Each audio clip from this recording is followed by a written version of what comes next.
In terms of GMO, we do not think it is safe. We don't think it is safe for our own consumption. That's the position of NAFDAC. Exactly. After that interview last year, you can open your internet again. MBMA cautions NAFDAC on GMO. In June 2024, NAFDAC Director General Professor Mojisola Adeyeye stated that NAFDAC did not consider GMO foods safe due to insufficient research, prompting the National Biosafety Management Agency, NBMA, Director General Agnes Asagbra to caution NAFDAC for undermining NBMA's role and public trust in GMO technology. GMOs are genetically modified foods when it comes to food, and they are not bad for us. They're not.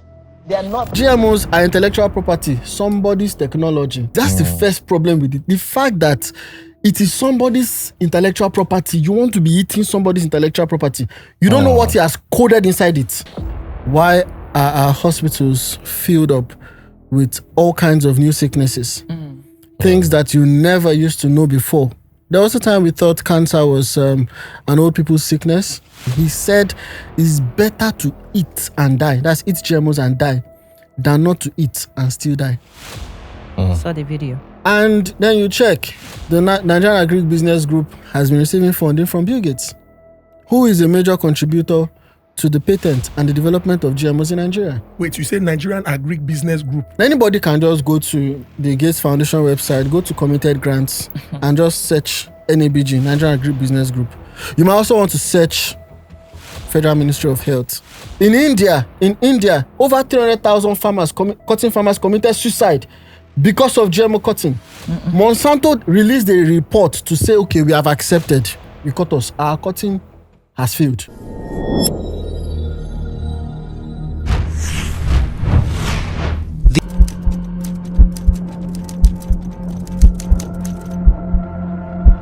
Welcome to the Honest Bunch podcast. Thank you so much for your support. We are really very grateful. After God Almighty, now, because as soon as stand chim for our back, now why we no fall. Guess what? No, don't need to guess because it's a fact. We are Africa's leading podcast. Our voices are very powerful because we represent the interest of Nigerians. When I know say on the Honest Bunch podcast, now issues where they impact the lives of people, now who they discuss.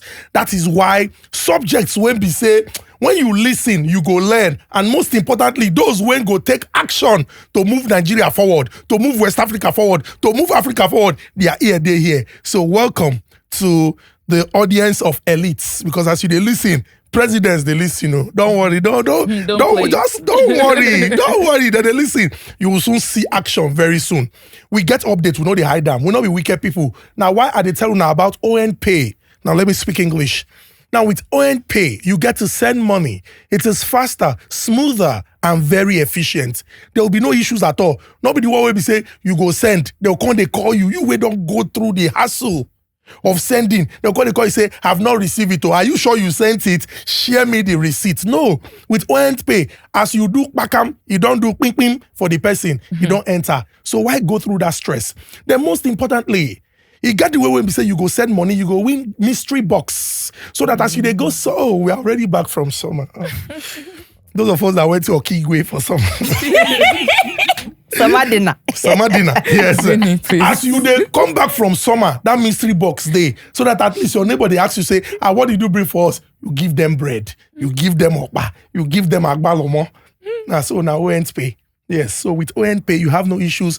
You ain't gonna pay because it's OhentPay.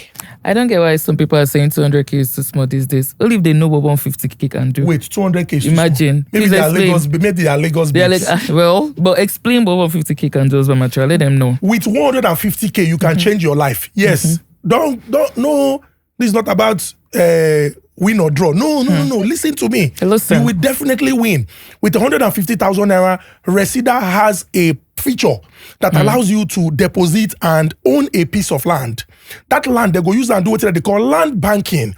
So your money is working for you while you are earning, and then you have investments. You would have no issues at all. In fact, from today, once you call Resida, run that level, begin to put investor in front of your name. Straight up. Yes. And when you invest and you have your returns, you will shop now. Be like me, shop. Shop your accessories, shop your phone, shop anything, shop Even car. Hey. Wait, they shop car, they buy car. No, you shop. Wow, You you just shop yeah. your Lamborghini. Yeah, it depends on what you are Damn. buying. If you are buying korope, you buy. So when you shop, you can just pay 50%. When you pay 50%, they give you what you shopped. Wow. Then you can now start paying the rest. No pressure. Oh, But thanks. you will see. And the thing is, they don't even alter the price. They don't increase the Normal price. market price. Market price. Wow. Yes. See the care. They They are care doing for the you. wonderful- I can see the care. Keep it up. And if you don't go in time, I can see the queue. CDQ. Ladies and gentlemen, introduction of the amazing quartet, the people who bring you joy. We are joy givers. Now, so God take creators. We are angels. So today, I'm going to introduce everyone in angelic manner. Chineke. Let me begin with the not so little baby of the house. Still the baby of the house. See the baby of the house, representing the Gen Z generation. Her voice is powerful every time she saw us. Okay. Hi, Shami. Salam alaikum. I come with fights, not peace this time around. Ladies and gentlemen, what is better than one beautiful Nigerian woman? Two beautiful Nigerian women. Ada Zulezu. Ada pounds and dollars. www.asakbokoto.com. We won. Light has come by the grace of God. Incoming. See the portion in the Ladies and gentlemen, this man Come on. is the voice. Woo. This man Hallelujah. is the brain. Hallelujah. This man is like the Herbert Macaulay of radio. Preach. Started the revolution that changed radio business in Nigeria. Before it was plug and play. This man came with spontaneity, came with intelligence, came with charisma, came with fun, came with excitement. I made radio what radio is today. Radio. Daddy Freeze! Yo. Yo. That's not angelic, but the freeze. Maybe senior angel. Now Ladies we and are gentlemen. our material. Sister touch chocolate dripping papi. Very intelligent, very articulate. It's okay. Introducing everybody as if they are Obasanjo. He's Paragon of talent. He's Red Jesse. Yes, thank you. And he's Kwekuka. To God be the glory. Let's get serious now. Because this conversation that we want to have is a very, very serious conversation. Now, what we are going to do is allow our guest introduce himself so that we go know why he be say when he took mouth for this conversation, it is important make all of us listen. Which conversation we won't get? Remember I said that we are Africa's leading podcast. Absolutely. We want to discuss GMOs. And if you follow the Honest Bunch podcast, you go know say we don't start this conversation. We be people where be say nothing when would they run from. We would have these conversations, especially as Nigerians, young people, Africans. We must have these conversations. And today, I am very certain that if you have watched the previous episode, if you are watching from now up until the end, you'll be able to make informed choices. So our guest, Daddy Freeze, please. We have a paragon of intelligence here. A doctor, not medical doctor, by the way, but a man who has written a thesis in a He really field. wrote it too. Someone who has understanding, and that understanding is collaborated with a lot of research work and a lot of exposure. Ladies and gentlemen, our special guest today, Dr. Segun Adebayo. Welcome to the Honest Bunch, and please introduce yourself. Okay, good afternoon, everyone. I think I'm very surprised that if anybody had told me that I'll be on Honest Bunch, I don't think I would have ever believed it. Oh you my know, God. not well. I think you guys are. You guys are, like you said, Africa's leading podcast. Stop. And there is no one in this country and the continent that does not know Honest Bunch. Facts. It's a foremost platform for for entertainment, gossip, everything. Everything is on Honest Bunch, and being here today brings it all together because what we're going to talk about, it concerns everyone, no matter who you are, tall, short, fat, thin. It concerns you. My name is Segun Adebayo. I studied forestry and wildlife management, went to University of Agriculture, and I have been involved in agriculture, growing up literally all my life. And it's a passion to me. And being a Nigerian and seeing what is currently going on, first of all, the first thing you would want to ask yourself is, why are our hospitals filled up with all kinds of new sicknesses? Things that you never used to know before. There was a time we thought cancer was an old people's sickness. There was a time we thought, stroke, hypertension, and co were really old people's sickness. But today you're seeing it's getting popular almost everywhere. This deteriorating health. When you start looking at the issues that surround it, they now top it up with the insecurity that we're having in the country. In fact, what even led me this path of GMOs started December 2023. I read the news, saw the killings in Plateau State. And a particular village kept recurring, Mangu local government, Mangu, And then I read someone's article on Mangu. The guy wrote a very detailed article on Twitter.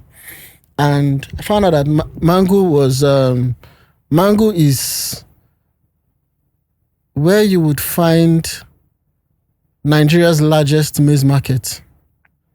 And also it's also a major place where maize is being farmed in the country. So this local government kept, they say it's religious crisis, they say whatever it is and all, but then the next thing, I saw a report in Business Day that over 24,000 trucks of maize is being affected by the crisis in Mangu. That's about over 400,000 metric ton of maize. And I started thinking, I said, what's really going on? This is not normal. Because just think about it. Think about the dependencies on maize, chicken feed, By the time egg becomes expensive, what happens next? Demand goes for meat. Beef goes up also. So I started thinking about all the market dynamics and I said something is going on here. And I remember I made a tweet then about it that something is going on. This mango, our farms are being destroyed. That is the bottom line. Something is going on here. And then a few weeks later, to be precise, 13th of January, I saw the news that Nigeria commercializes genetically modified maize, teller maize. This is just, December 2023, January 2024, just weeks in between. And then we are commercializing genetically modified maize. I said, how convenient. How convenient to do away with our natural maize under whatever we want to call it. And then the next thing, we are seeing genetically modified maize. Then immediately, I started calling my friends. I called a friend of mine, Professor Christopher Gamua, and together we started the Center for Food Safety and Agricultural Research. He is the current Vice Chancellor of the newly formed university by the Benue State government, the Benue State University of Agriculture, Science and Technology. So I reached out to him and I said, are you seeing what's going on with genetically modified stuff? What's it all about? And then between myself and him, then I started calling several other people. What is this thing with GMOs? Then I started, reached out to a couple of people. Let's sit down, let's come together, let's study what's really going on with GMOs, Then we started our studies. First month, by the second month, and I was like, no. This is going to be a major part of what I'm going to do in the next couple of months. Immediately, we had to start. One of the documents are here. what have other countries done about GMOs? How are other countries responding to GMOs? Who is behind GMOs? Who are the owners of the patent? Because that's where the conversation starts from. In fact, right now in Nigeria, we have 3 commercialized GMOs: cotton, BT cotton, beans, and maize. The same company owns the patent of all 3 of them. Same guys. So Who are these guys? no, Monsanto, Bayer, you know. So they can call me proxies, you know. They have proxies and all. But for instance, Mako is the one you see when you're dealing with some of the seeds. But essentially, these are just fronts for the same Bayer. In fact, the seeds are actually named after them. What you call telomeres is actually MON 89034 and MON 87460. The MON there is Monsanto, you know. So we see in the news, first things first, they said telomeres was developed by our scientists at the Institute of Agricultural Research in Zaria. Okay. That means our scientists were responsible for producing it, but who owns the patent? It's Bayer, it's Monsanto. How? Then we see that telomeres had even existed longer than now. It's been in other countries. They took it to Tanzania, they took it to South Africa, several other countries.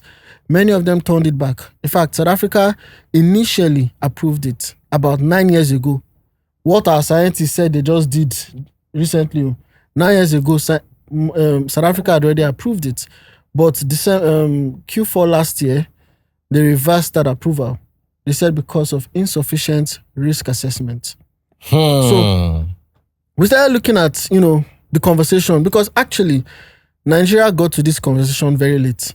It's a troubling conversation all around the world. It's a big one. And the same people who own the patent, the same guys who own the patents, or rather the largest investors in Bayer, are the largest investors in most of the big media houses.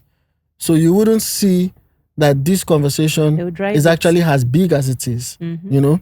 Because, I mean, the same organizations are the largest investors in Bayer.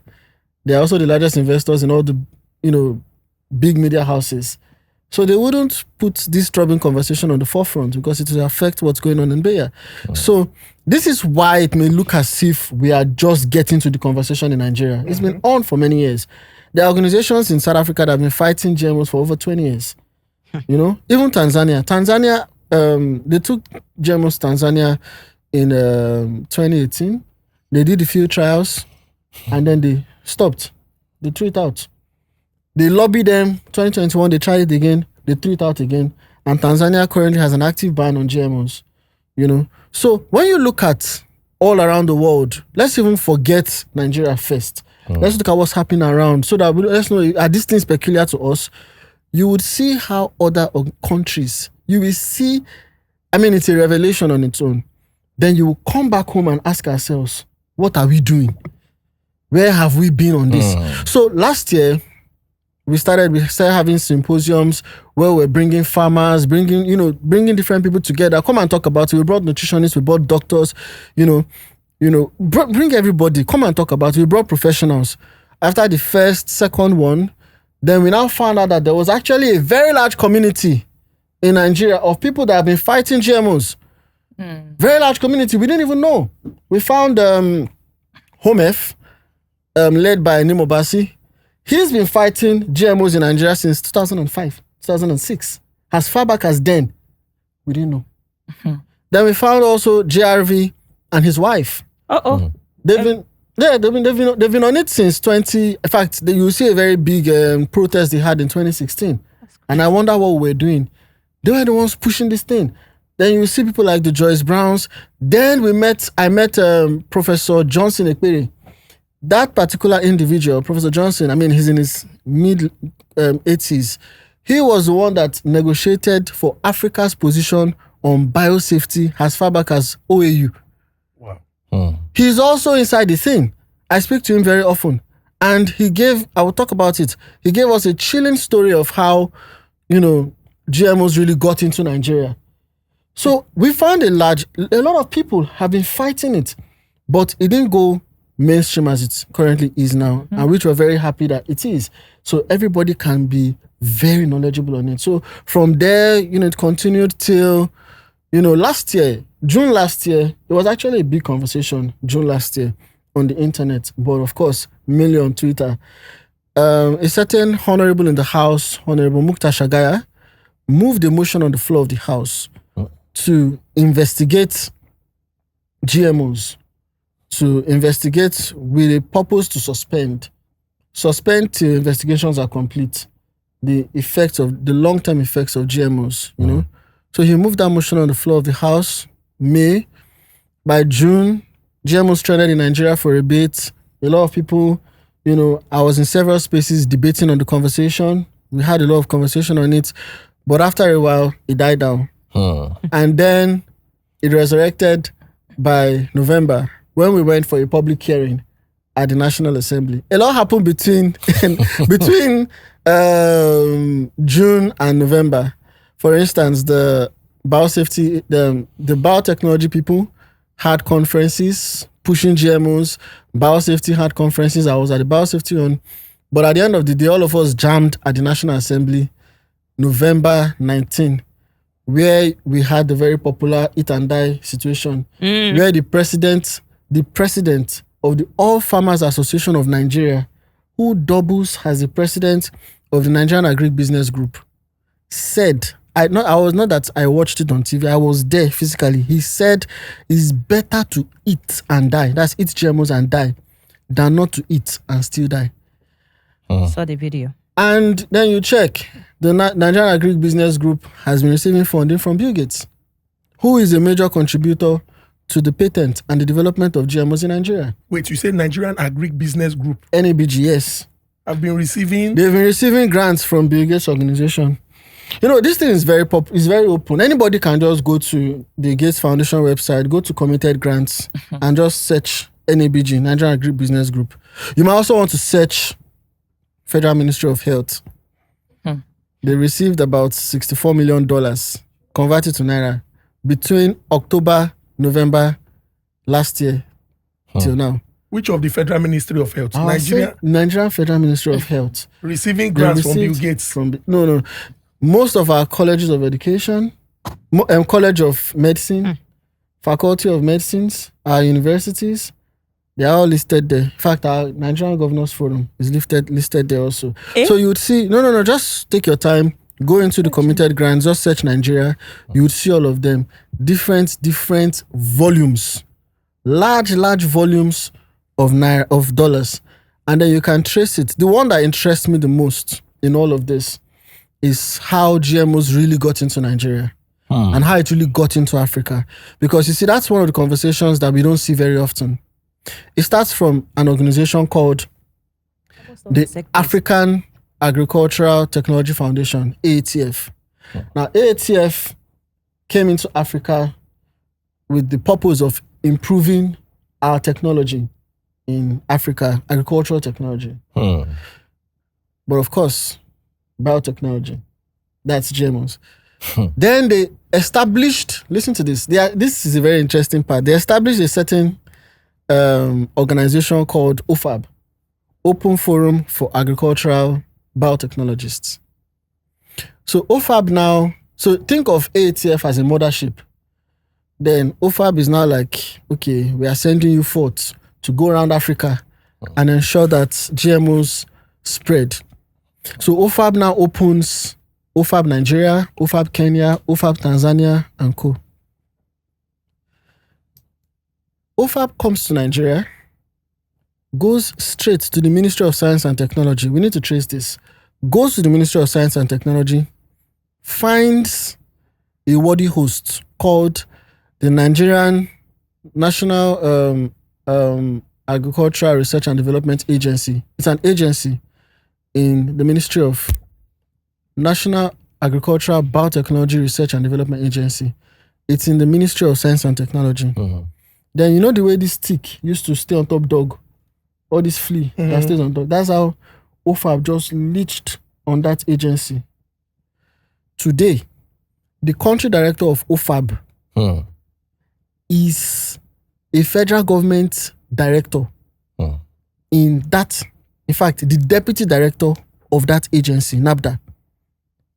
So you're looking at the country director of an organization, ATF, that is majorly responsible for biotechnology across Africa, funding GMOs across Africa. The country director of that organization doubles as a federal government staff at director level. In fact, the woman is let me read it verbatim. Where is that document, please? Can I have the other folder? There's one stuff I'm looking for. I want to read it as it is there. Yes, please. Just pass that. So,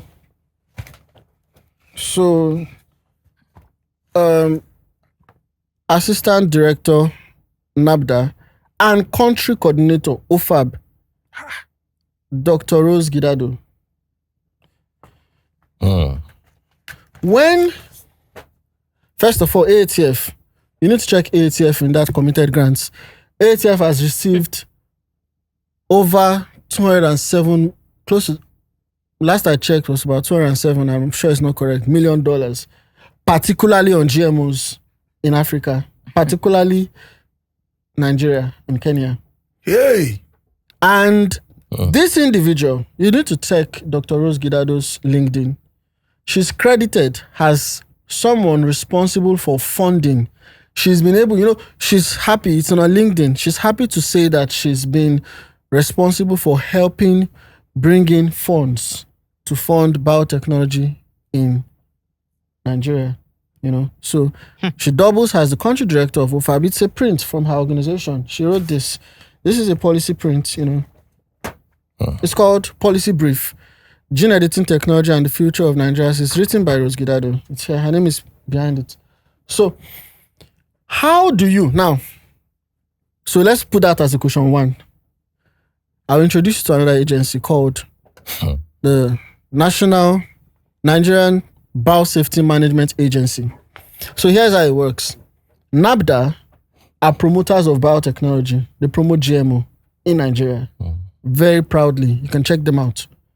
Now, if you're promoting biotechnology, I don't have issues with it. Now, but you need to be regulated.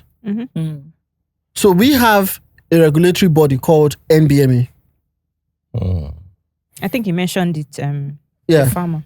So NBMA are the regulators of biotechnology. In other words, they are the referees.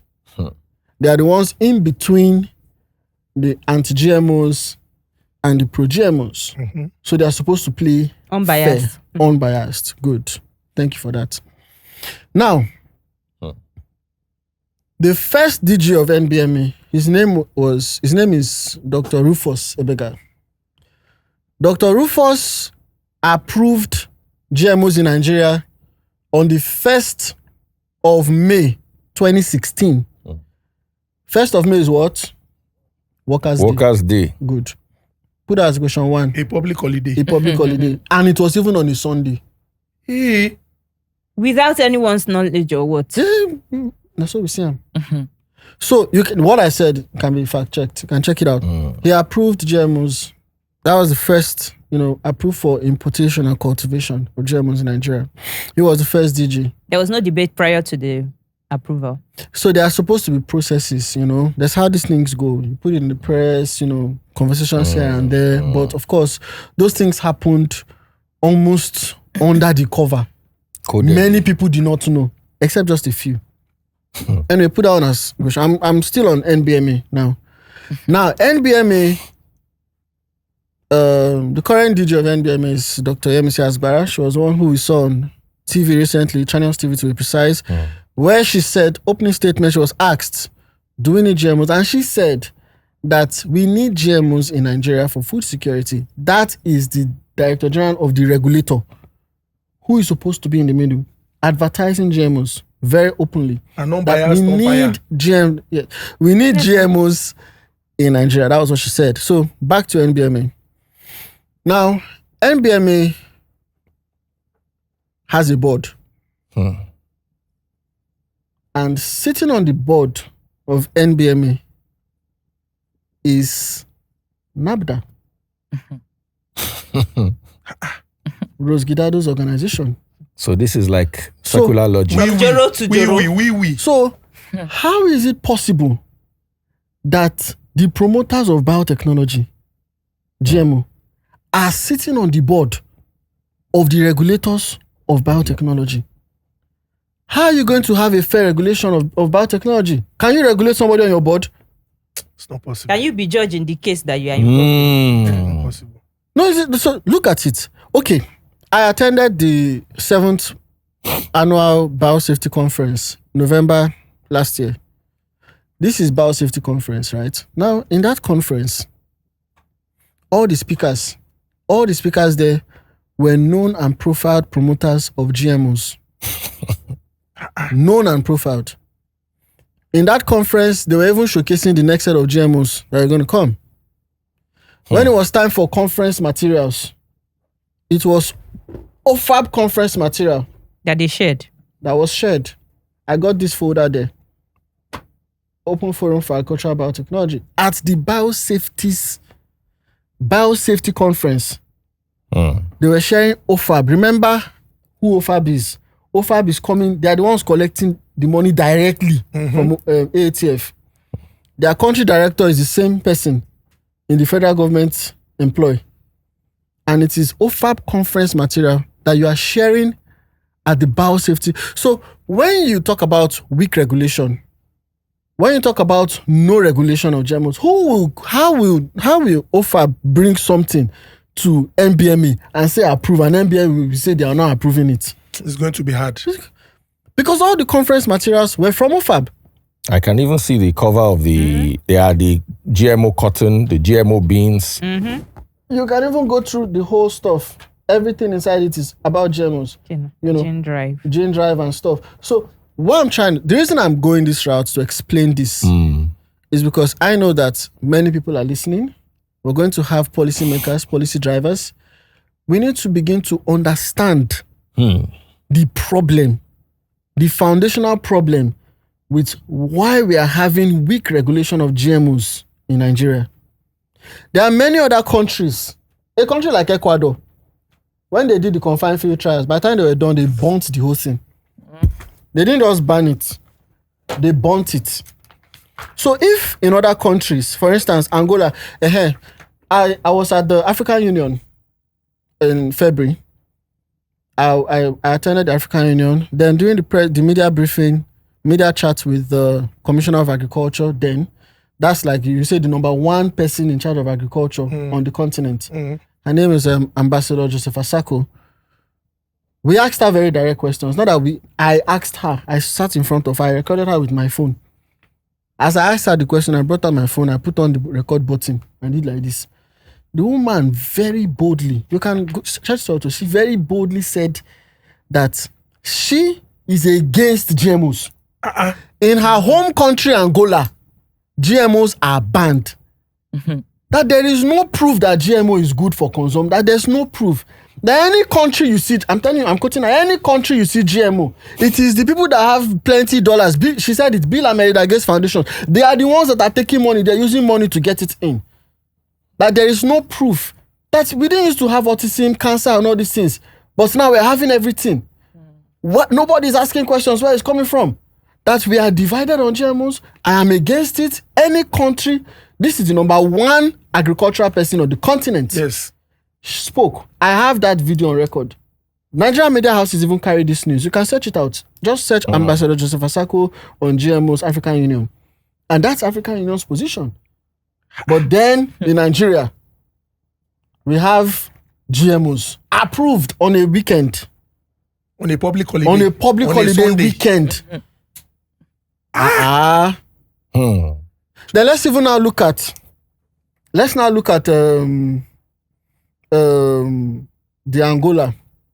Why did Angola say they don't want GMOs? They said, because now it's easy to just come and say what is wrong with GMOs. But let's start looking at why did other people say they don't want GMOs.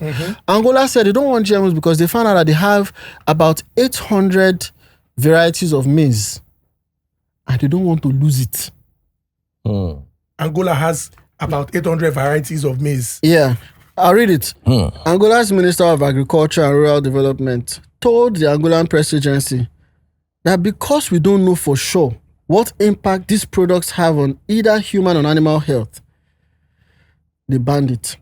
Then the chairperson of their National Plants Genetic Resource Center said that we are holding in our gene bank almost 800 different types of maize and local ecotypes that we have picked up from all around the country, and we don't want this material crossed with GMOs. In other words, if you look at why Mexico banned GMOs also, it's very close to it. They found out that they were losing their natural varieties, because you will lose your natural varieties. If you have, because by the time the genetical GMOs will cross-pollinate with your natural variants, That's it. the natural variant starts taking on the characteristics of the GMOs. They become sterile, just like your natural variants. And then you start losing your natural variants, the natural ones that you have. And the GMOs are intellectual property, somebody's technology. Technology, not person technology. You don't know everything inside it. That's the first thing that's the first problem with it. The fact that it is somebody's intellectual property. You want to be eating somebody's intellectual property. You don't know what he has coded inside it.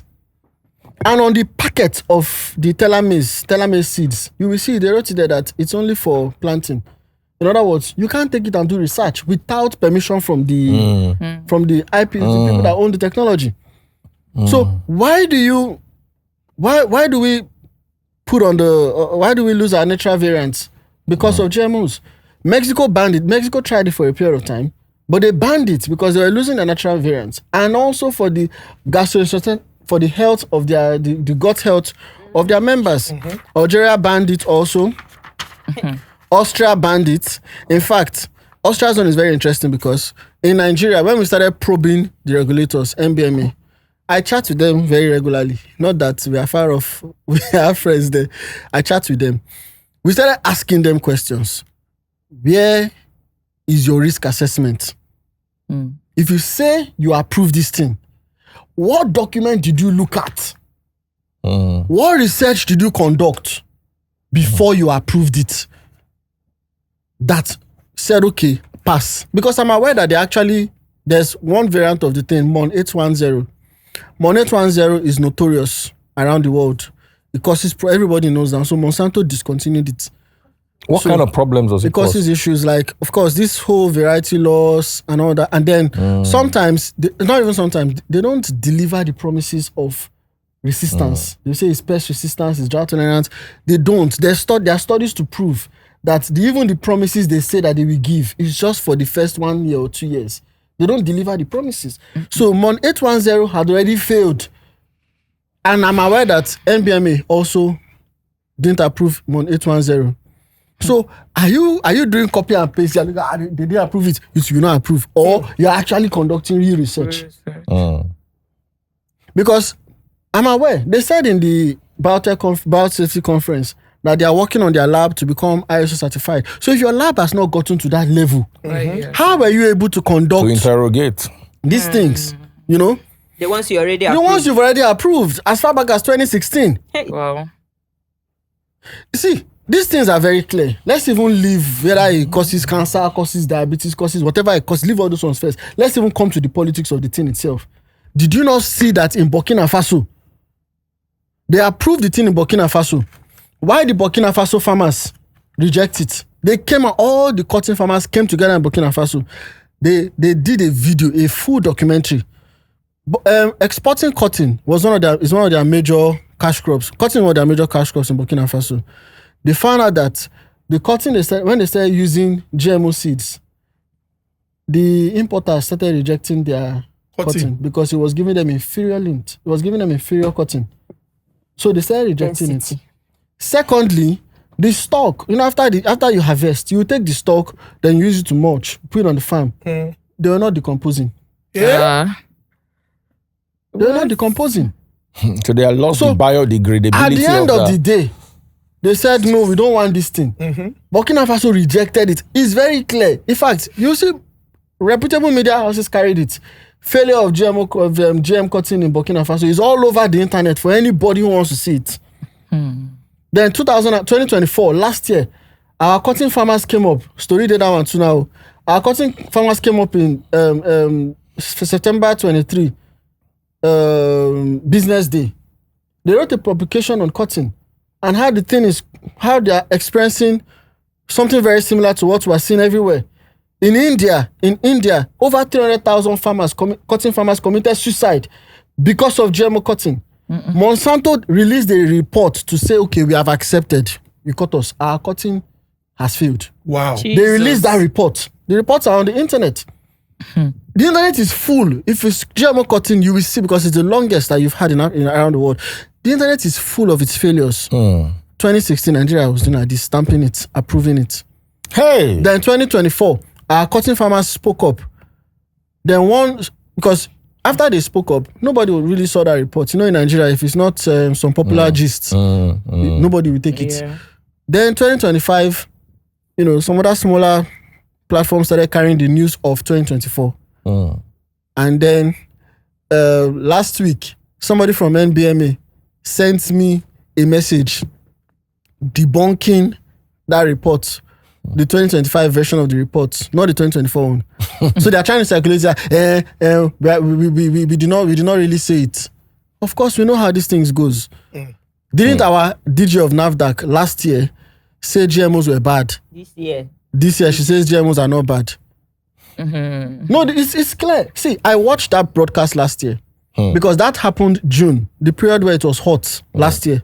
Everybody that had something to say on GMOs went on TV. Me, I was there. Everybody went there. Everybody was on TV, including our Madam DG. She said it very clearly that GMOs were bad. Very clear on it. And then, right after that her interview, in fact, she didn't just say we're bad. She said there's no sufficient research to prove that GMOs are good for human consumption. To be very clear. That's exactly what she said. NAFDAC DG. NAFDAC DG, same person. Then she also said that GMOs are pesticides. That's a very strong point she made.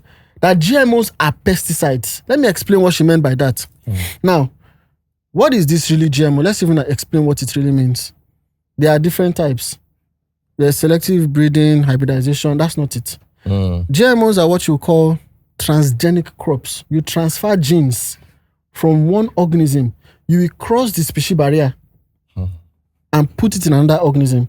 So in the case of what we have now, it is called the insect, the organism that they took the gene from is called Bacillus thuringiensis. It's a soil bacteria. Naturally, anytime some insects eat it, it's like a pesticide to them.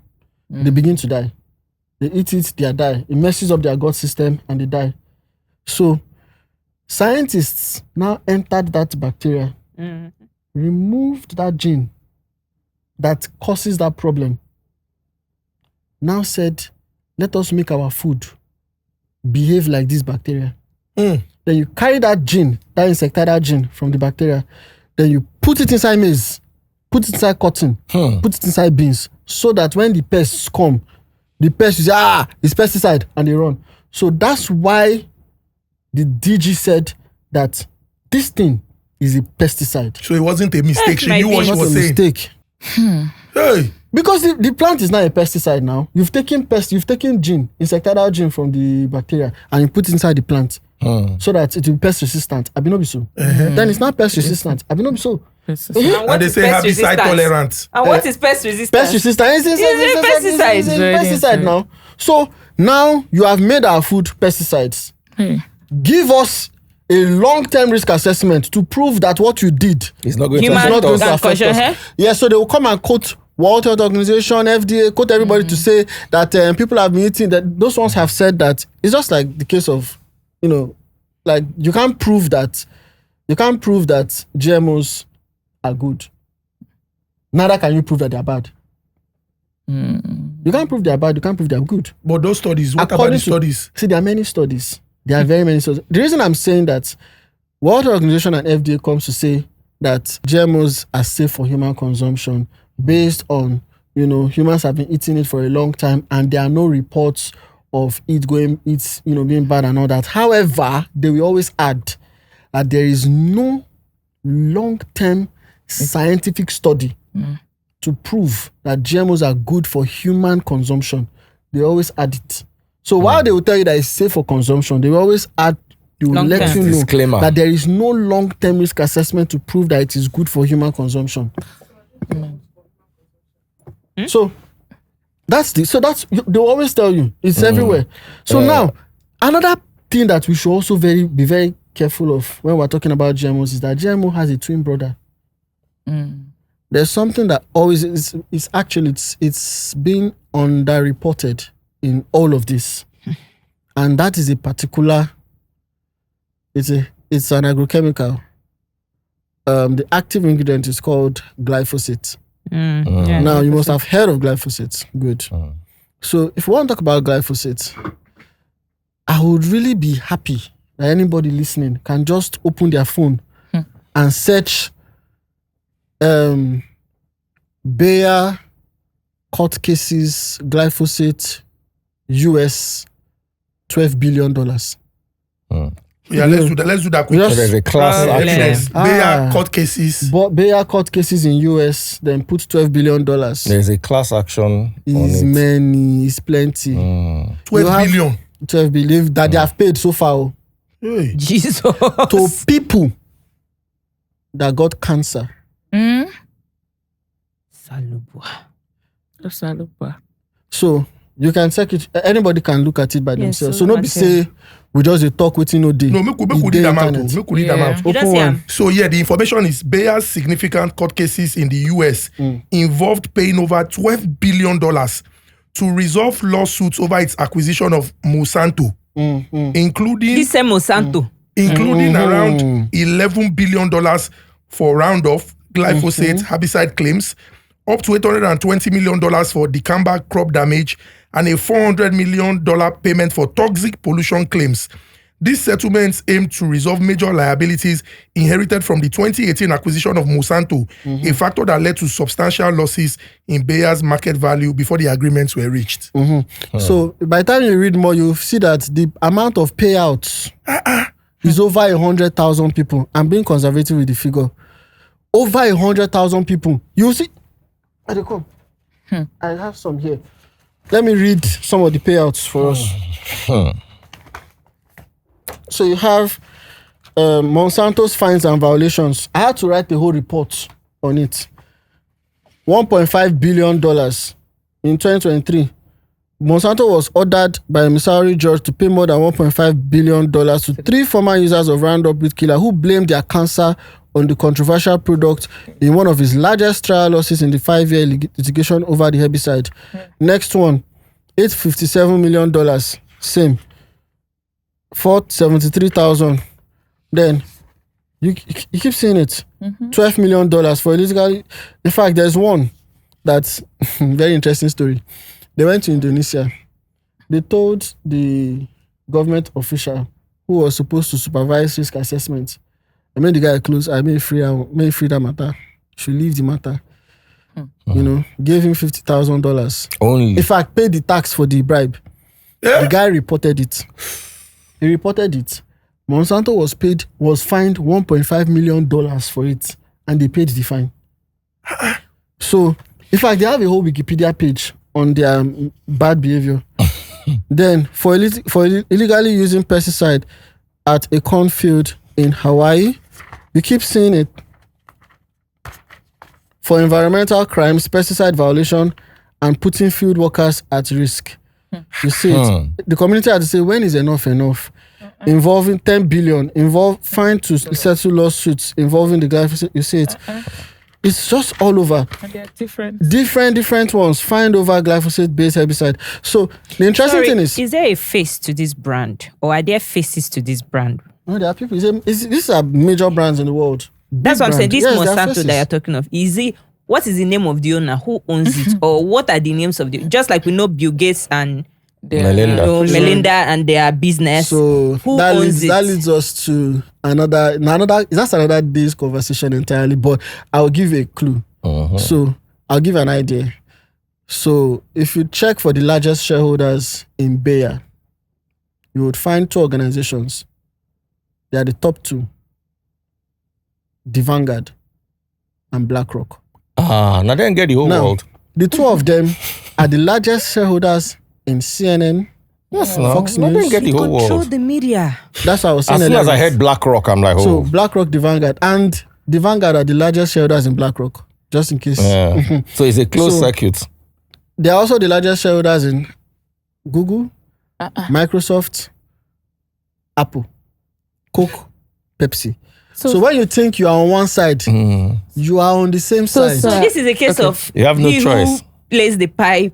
But Pays the piper, comes the Details tune. the tune. We're gonna take it a little further. I want to actually He who say pays something. the piper dictates the tune and owns the radio station where they play the tune. Okay, I'm so paid do the you way see it this as like, okay, I just want to move off a bit. Like the way me I'm seeing this now, to my understanding, it seems like we have world leaders that they just come together that, okay, do you know what? We need to reduce the population of the world. Do you think it's something like that, like conspiracy Population theory? control. I love that Control? question. Yeah. Do I think it's Something like that, because or they want to make more money by selling us what do they call it again?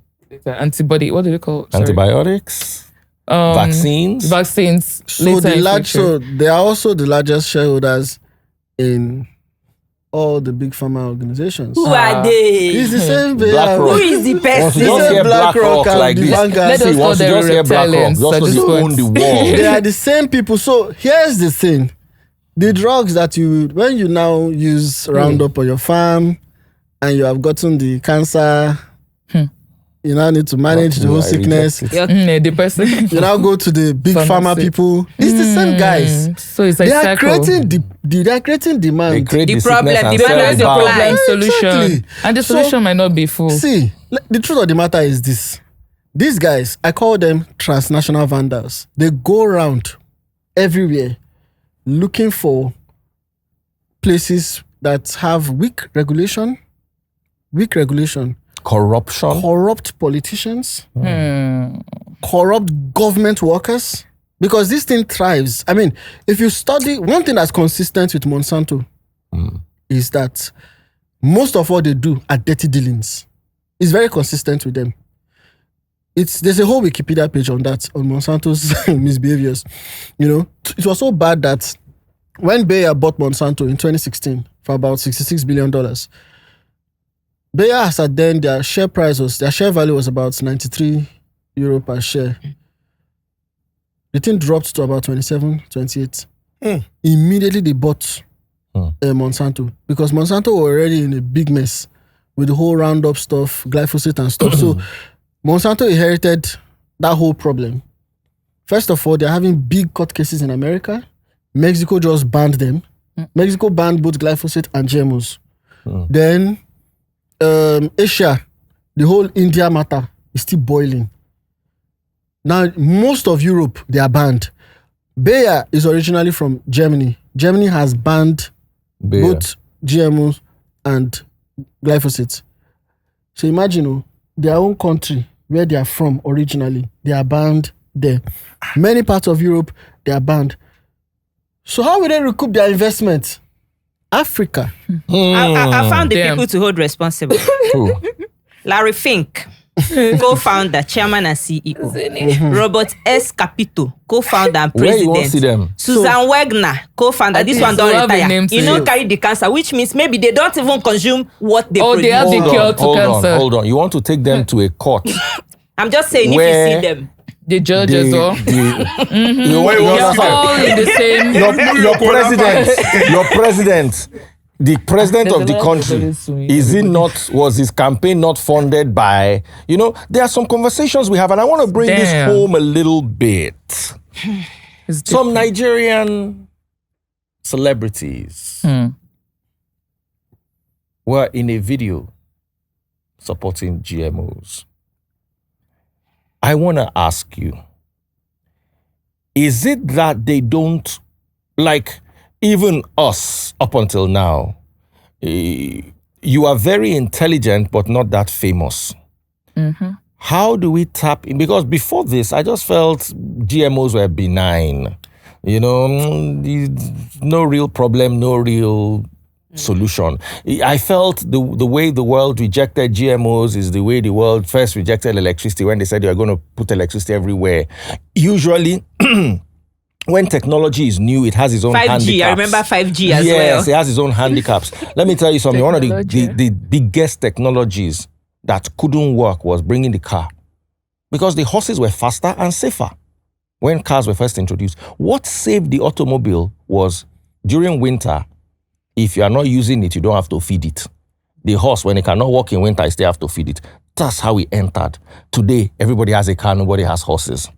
So I was looking at GMOs like, well, this is starting. Eventually, they'll get it right. They'll have some teething problems here and there. But then, the way people went against those celebrities that were seen with Bill Gates in a commercial, people were going hard on them. Now, do we blame the celebrity? If Bill Gates comes to meet me and says he gives me $1 million to talk about GMO, bro, I don't turn your enemy. So you're easily bought. $1 million, I will turn. But you see, now I know I might tread with caution. But if they just say, hey, yes, it's the Panadol, Panadol is one of the most toxic medicines for your liver. Damn. You understand? So do we still not use it? If we just find a way of using it right. So I'll just say, So those celebrities, what is your take on them and the support they came out with Bill Gates? I want to put you on the spot here. Well, I think it's very easy. I don't see myself on the spot. I think it's a very easy one. First, I think they have insufficient information on the real risks involved with what they were promoting. It's one thing. I think it's a problem. Do you think Bill Gates knows? Do you think he knows what he's doing? He surely knows what he's doing. He knows exactly what he's doing. See, you should understand, he's a capitalist.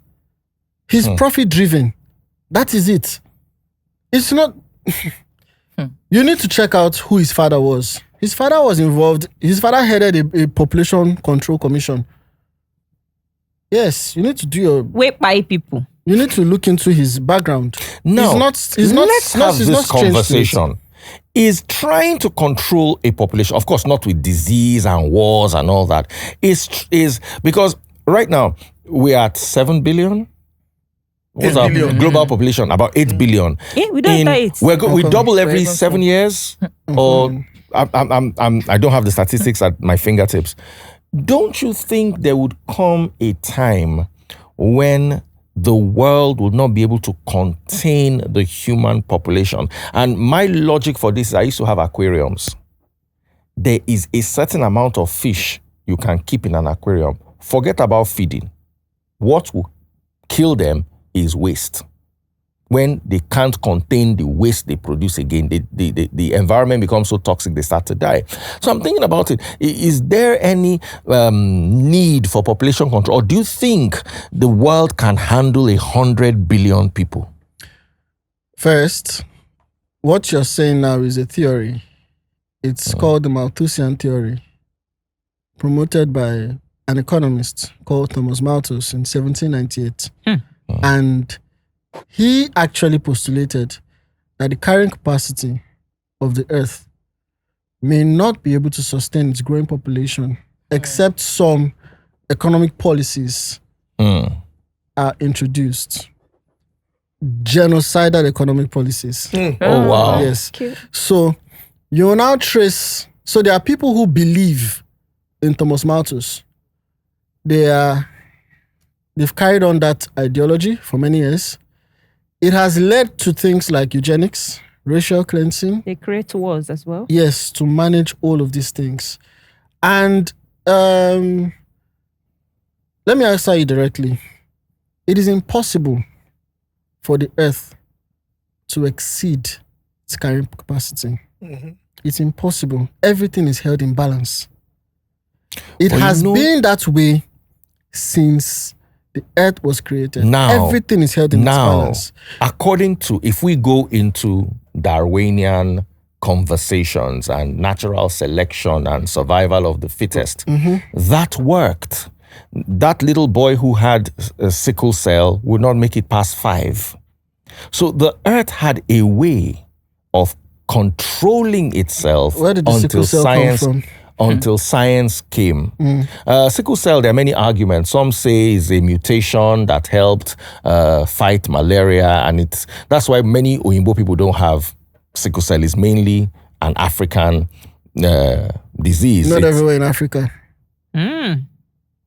So Where is it educate accepted? us on, No. Do your research on it. Very interesting stuff. I'll tell you, do your research on it. You can target a race. Yes, you can target a race. So you're saying it's So with intentional. biotechnology, yes, with biotechnology, you can. Okay, let me speak now with a fact. The U.S.-China Commission, which will lead me into something else.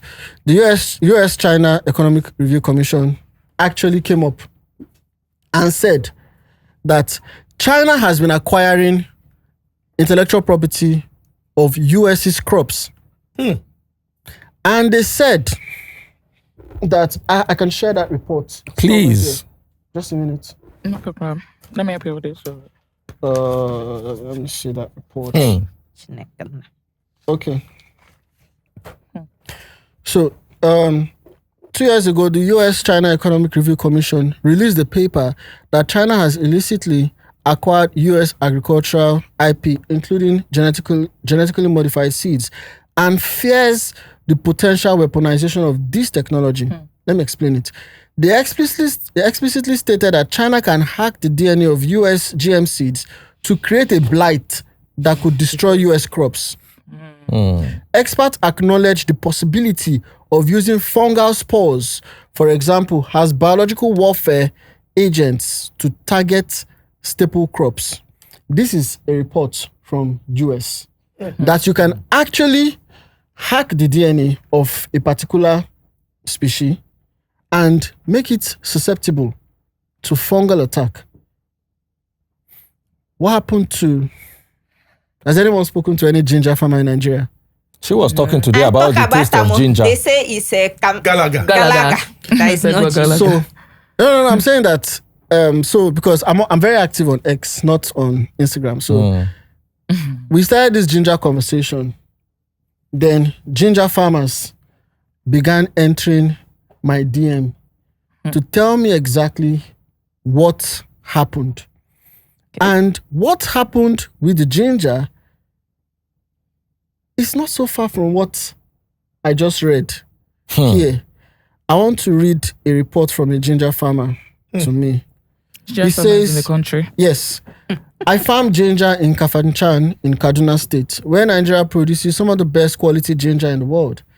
In fact, countries like China and India often buy Nigeria's ginger, mix it with their own, which is larger in size but lacks pungency.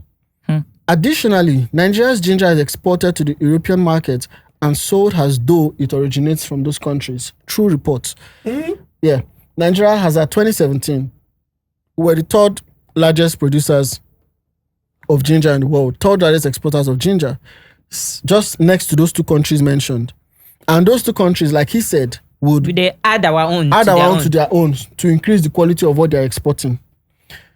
However, a major challenge we are currently facing is the use, I'm reading verbatim what he sent to me, is the use of pesticides supplied by USAID, which are causing black spots on our ginger, fungal spots.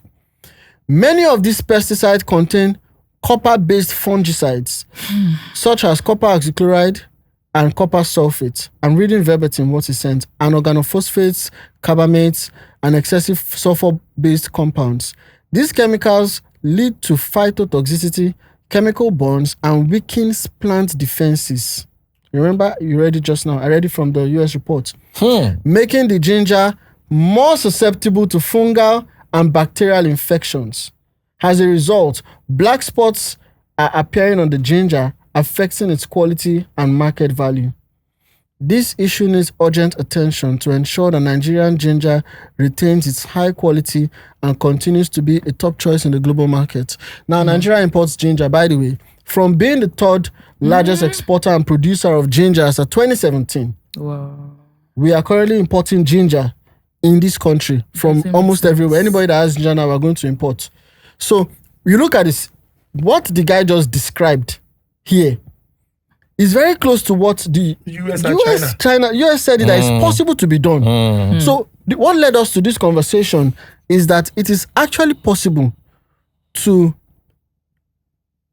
control the population, to tweak a particular food, to target a particular population, target a race, deplete them, make them susceptible to a certain kind of disease. Then you bring the cure for those diseases later. So it's very possible.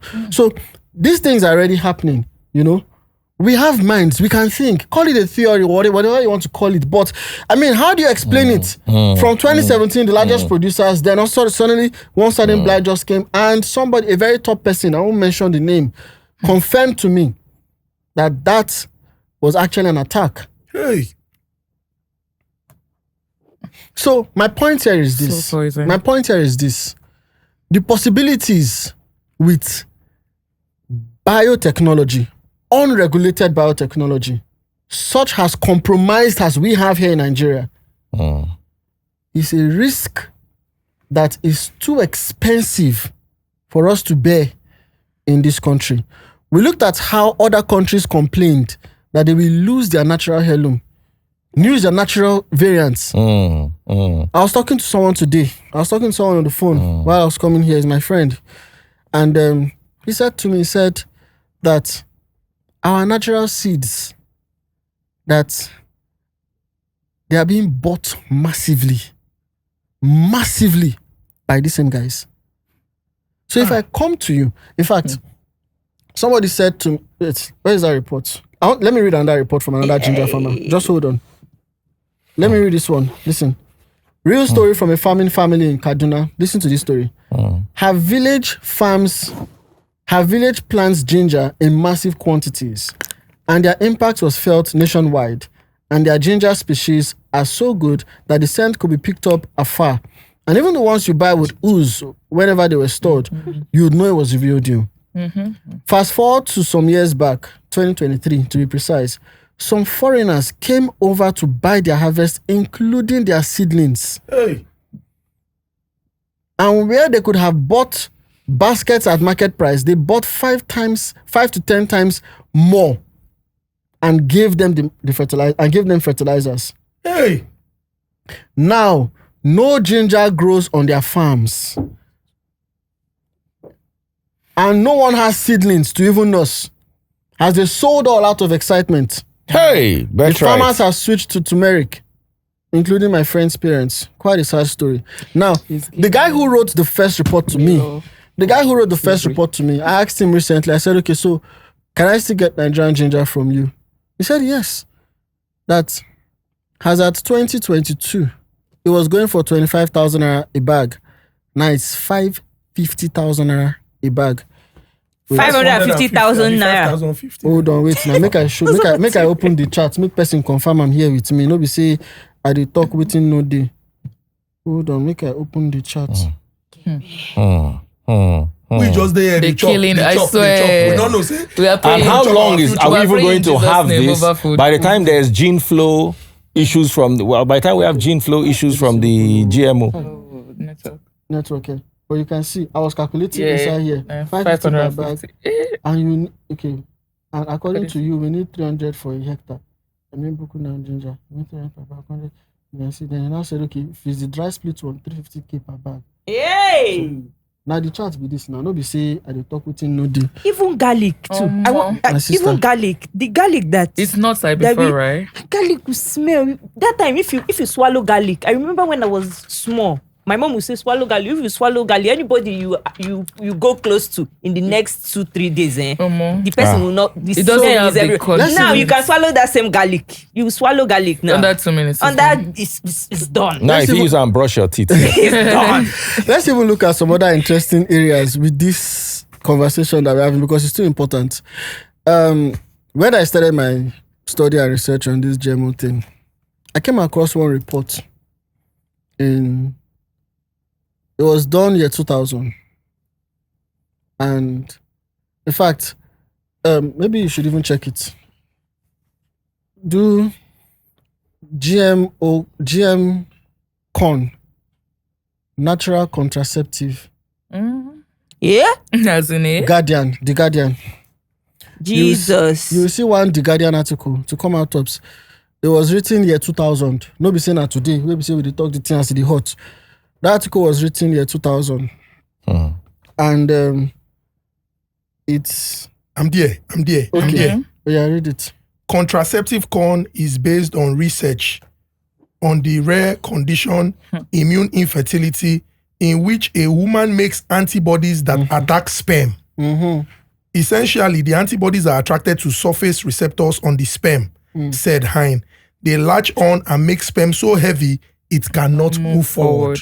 GMO corn. So if a woman eats the corn. But is that not an advantage? No need for gold circle again. Just eat corn. What's the people that are not educated what's that are the looking people for that pregnancy? don't know They're looking that's for what they ate. So they need to Think educate about us.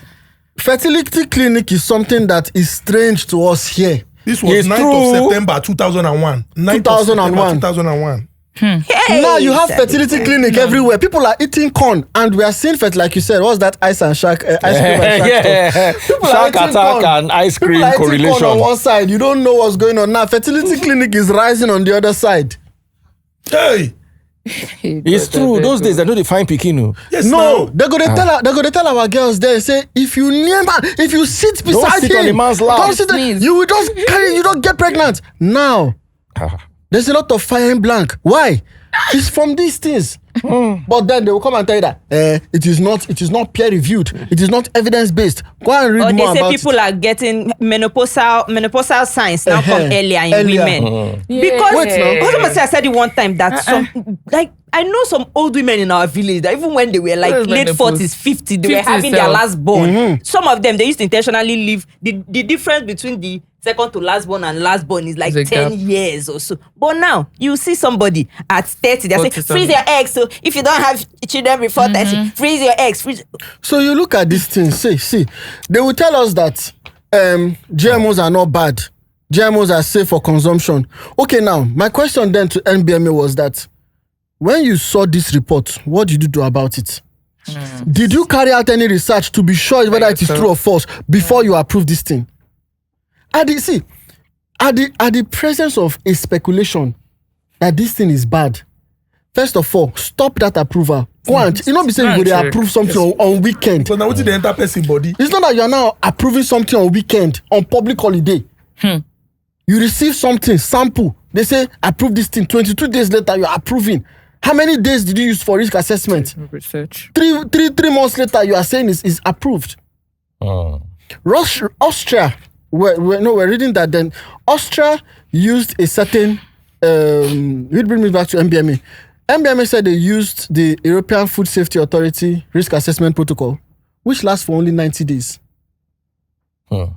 That is what the European people said is their standard for risk assessment. Short term, to be precise. There's no long term. So the short term was even 90 days. 90 days is not enough to check whether this thing is healthy for a human being to eat it or not. Now, let's say that's even the one that you did. 90-day test. Austria, because of that 90 days test, banned it. They said it's not sufficient. That is what Nigeria approved. And that is what we used to approve. Over the weekend. Over the weekend. So, now you're looking at it. I just mentioned one. There's another professor. There's one professor. Professor Huber. If you search his name out. Professor Huber is from Purdue University. Very well decorated professor. Very well decorated professor. You can check him out. You can search Professor Huber spontaneous abortion. Spontaneous abortion with GMO and glyphosate. Not be saying I mean they talk amo. This one I'll You can just see the fact I don't want type. the fact that these things are even the fact that these things are even you can say it's suppressed. You can say that kinikon that is not true, it's not this. Okay, in Nigeria now, we are a sovereign state. You saw that anti-GMO people are shouting that GMO causes this, it causes spontaneous abortion. What did you do? Are you just going to tell us that World Health Organization said is okay? Who is paying? Who is the highest donor to World Health Organization? Is it not Bill Gates? He's the highest individual donor after US pulled out. He's the highest. Even in Nigeria here, go on his website again, committed grants. World Health Organization, Nigeria office. Go and look at Wait, let me go, the let me billions go. that they have They are even collected. sponsoring a state. World Health Organization, Nigeria office. And these Go are and the read what they sipping collected. Now, us. see, How will they even do something wrong? Ekiti State Government, Nigeria's Governors Forum, IITA, EFINA, Sahel Consulting, Flood Relief and Cassava Economics, Health Startups, I3 Initiative, AI-enabled projects, 4 Nigerian teams, ACEGID, Genomics Research. These are the things. Many, don't worry. Just this one as that page I one. can At page see one, you here. did. No worry. Leave These that are one. the things that- Even art gallery, say for this country, they are sponsoring art gallery. Then when you now look at why they sponsor the art gallery, it's still related Everything to is connected. So what I'm trying to say is, at the presence of this, what you call speculations, what did you do? This is what we are asking our biosafety management agency here. You will see, Professor Don Huber, I can give you this thing to look at it after we are done here.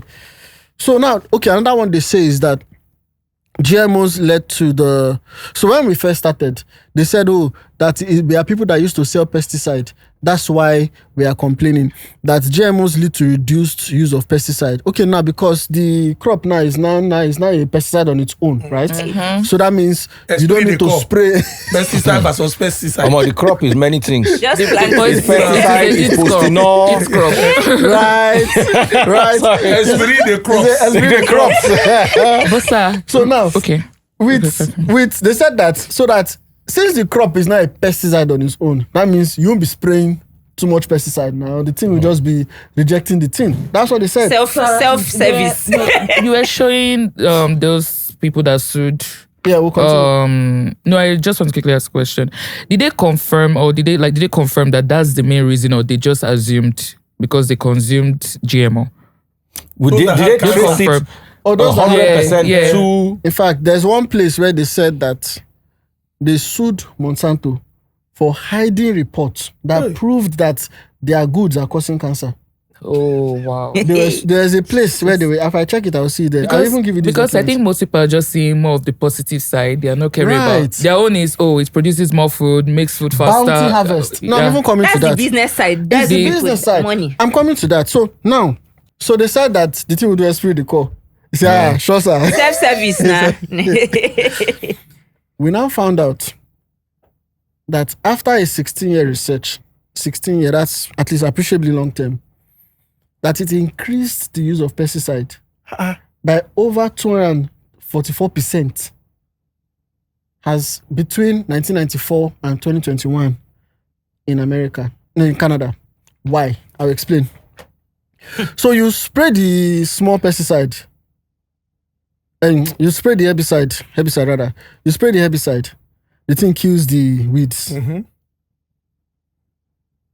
By the next planting season, those herbicides will become resistant.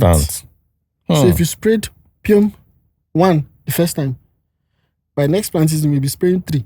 Herbicide Pro Max. Herbicide Pro Max. Because the thing will become resistant. So it was now leading to the emergence of what you call super weeds. Super weeds. So these weeds were now becoming very stubborn. You will spray, so they will take it in and they will not die. Sounding like an American movie. Yeah, or it's So at the end like- of the day, it increased the use of the agrochemicals, the very chemicals that you say, and you see plants are vascular in nature. When you spray, so what these GMO plants were done, CB is the same Monsanto, Bayer, that produces both the seed and the chemical, right? They are the same people. So they have now engineered the seed to withstand a lot of the chemical.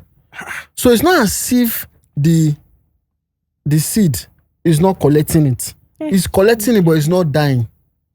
So when you spray a lot, the plant will uptake it. They are vascular in nature. They get veins, quote unquote. So they will take it in.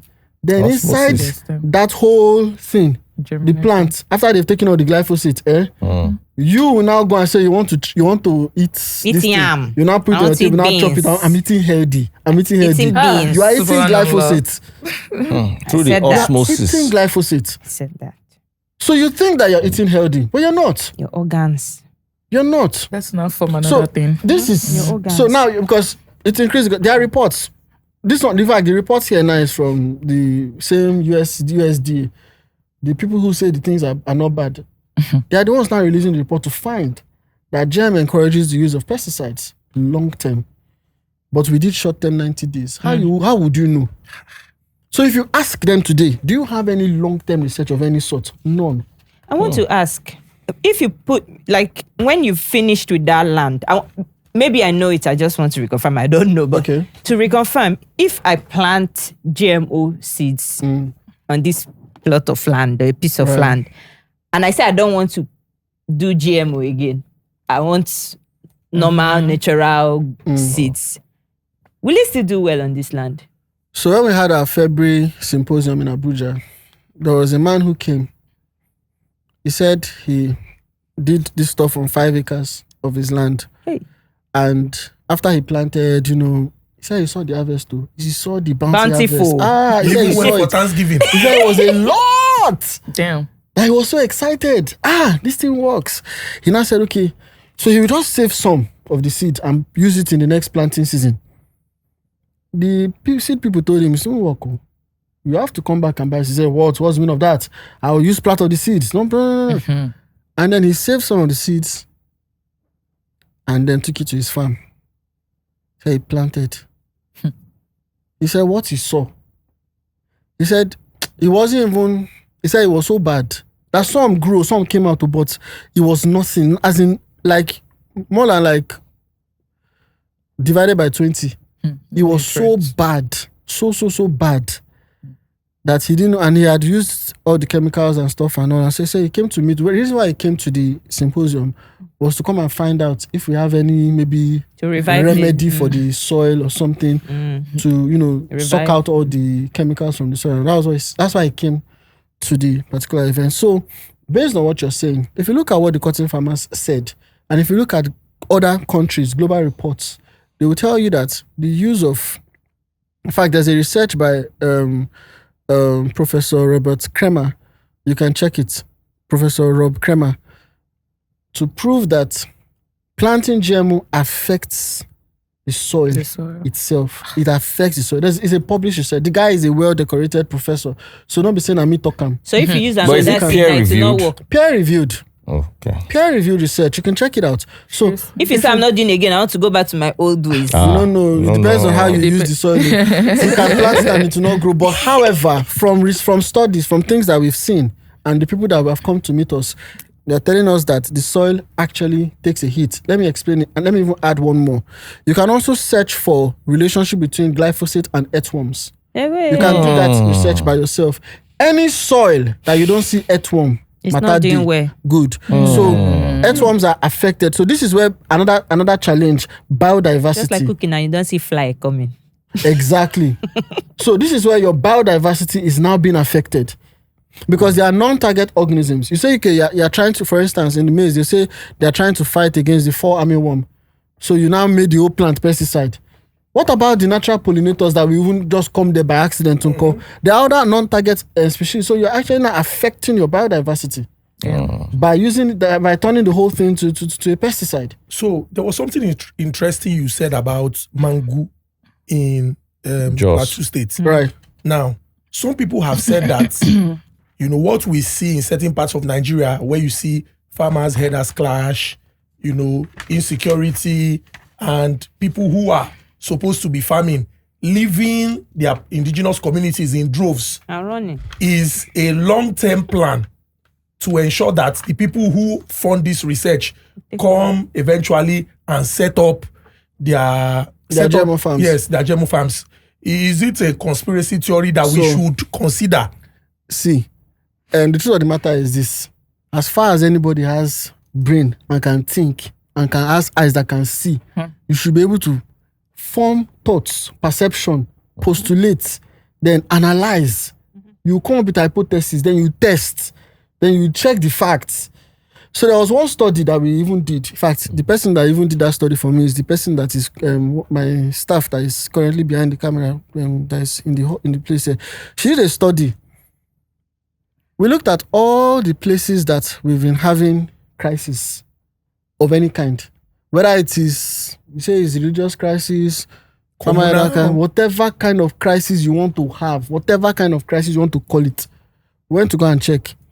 They are 98 point, can't remember now, % of all those places are commercial farming regions in this country. So use that information However as you want. Think about it now. When the bulk of where these things are, it's two things. Commercial, either it's farming or mining. Either farming or mining. Anywhere around Zamfara, all those places is mining. Use this information as you wish. However, from what you're saying, it begs to think about it that there could be a relationship because there are people, these people rather would give our farmers that are in IDP camps daily bread. Our farmers are in IDP camps all over Benue. At least I just told you, the executive director of our CEFSA, he's a professor from Benue State. He's a farmer in Benue. Hey. He's also a vice chancellor in Benue. So if he's telling you that this is what's happening in Benue, is what it is. Mm-hmm. We all watched his interview recently on Channels TV when he explained all of these things. So if he's telling you, see, first of all, why would NGOs be comfortable with having our farmers in IDP camps? When we had the symposium February last year, people from the NBMA came. Several of them were there. I asked them a question. This video is on YouTube. I asked them a question. I said, how is it possible that, because they were telling us that they have GMO, they have farms, GMO farms, they have demonstration farms, they have large farms everywhere where they've planted these GMO, large farms, 100,000 hectares, blah, blah, blah. And I said, do you guys have an agreement with these headsmen? Because they don't seem to go to your own farms. You're seeing it now. They said we fence the farm round. Yeah, right. Mm-hmm. Which one be say we fence the farm? I have the video. You can check. It's on our YouTube. They said it that because if you have a contract or you know how you are engaging these people that they don't come to your own farms, come and tell the rest of us now. So let us make it the national information so we can tell all the other farmers. They're paying their tithes. That difference came out. So maybe there's something that is happening between them that they know how to collaborate They're with working people. together. We don't know. So, but let us start thinking.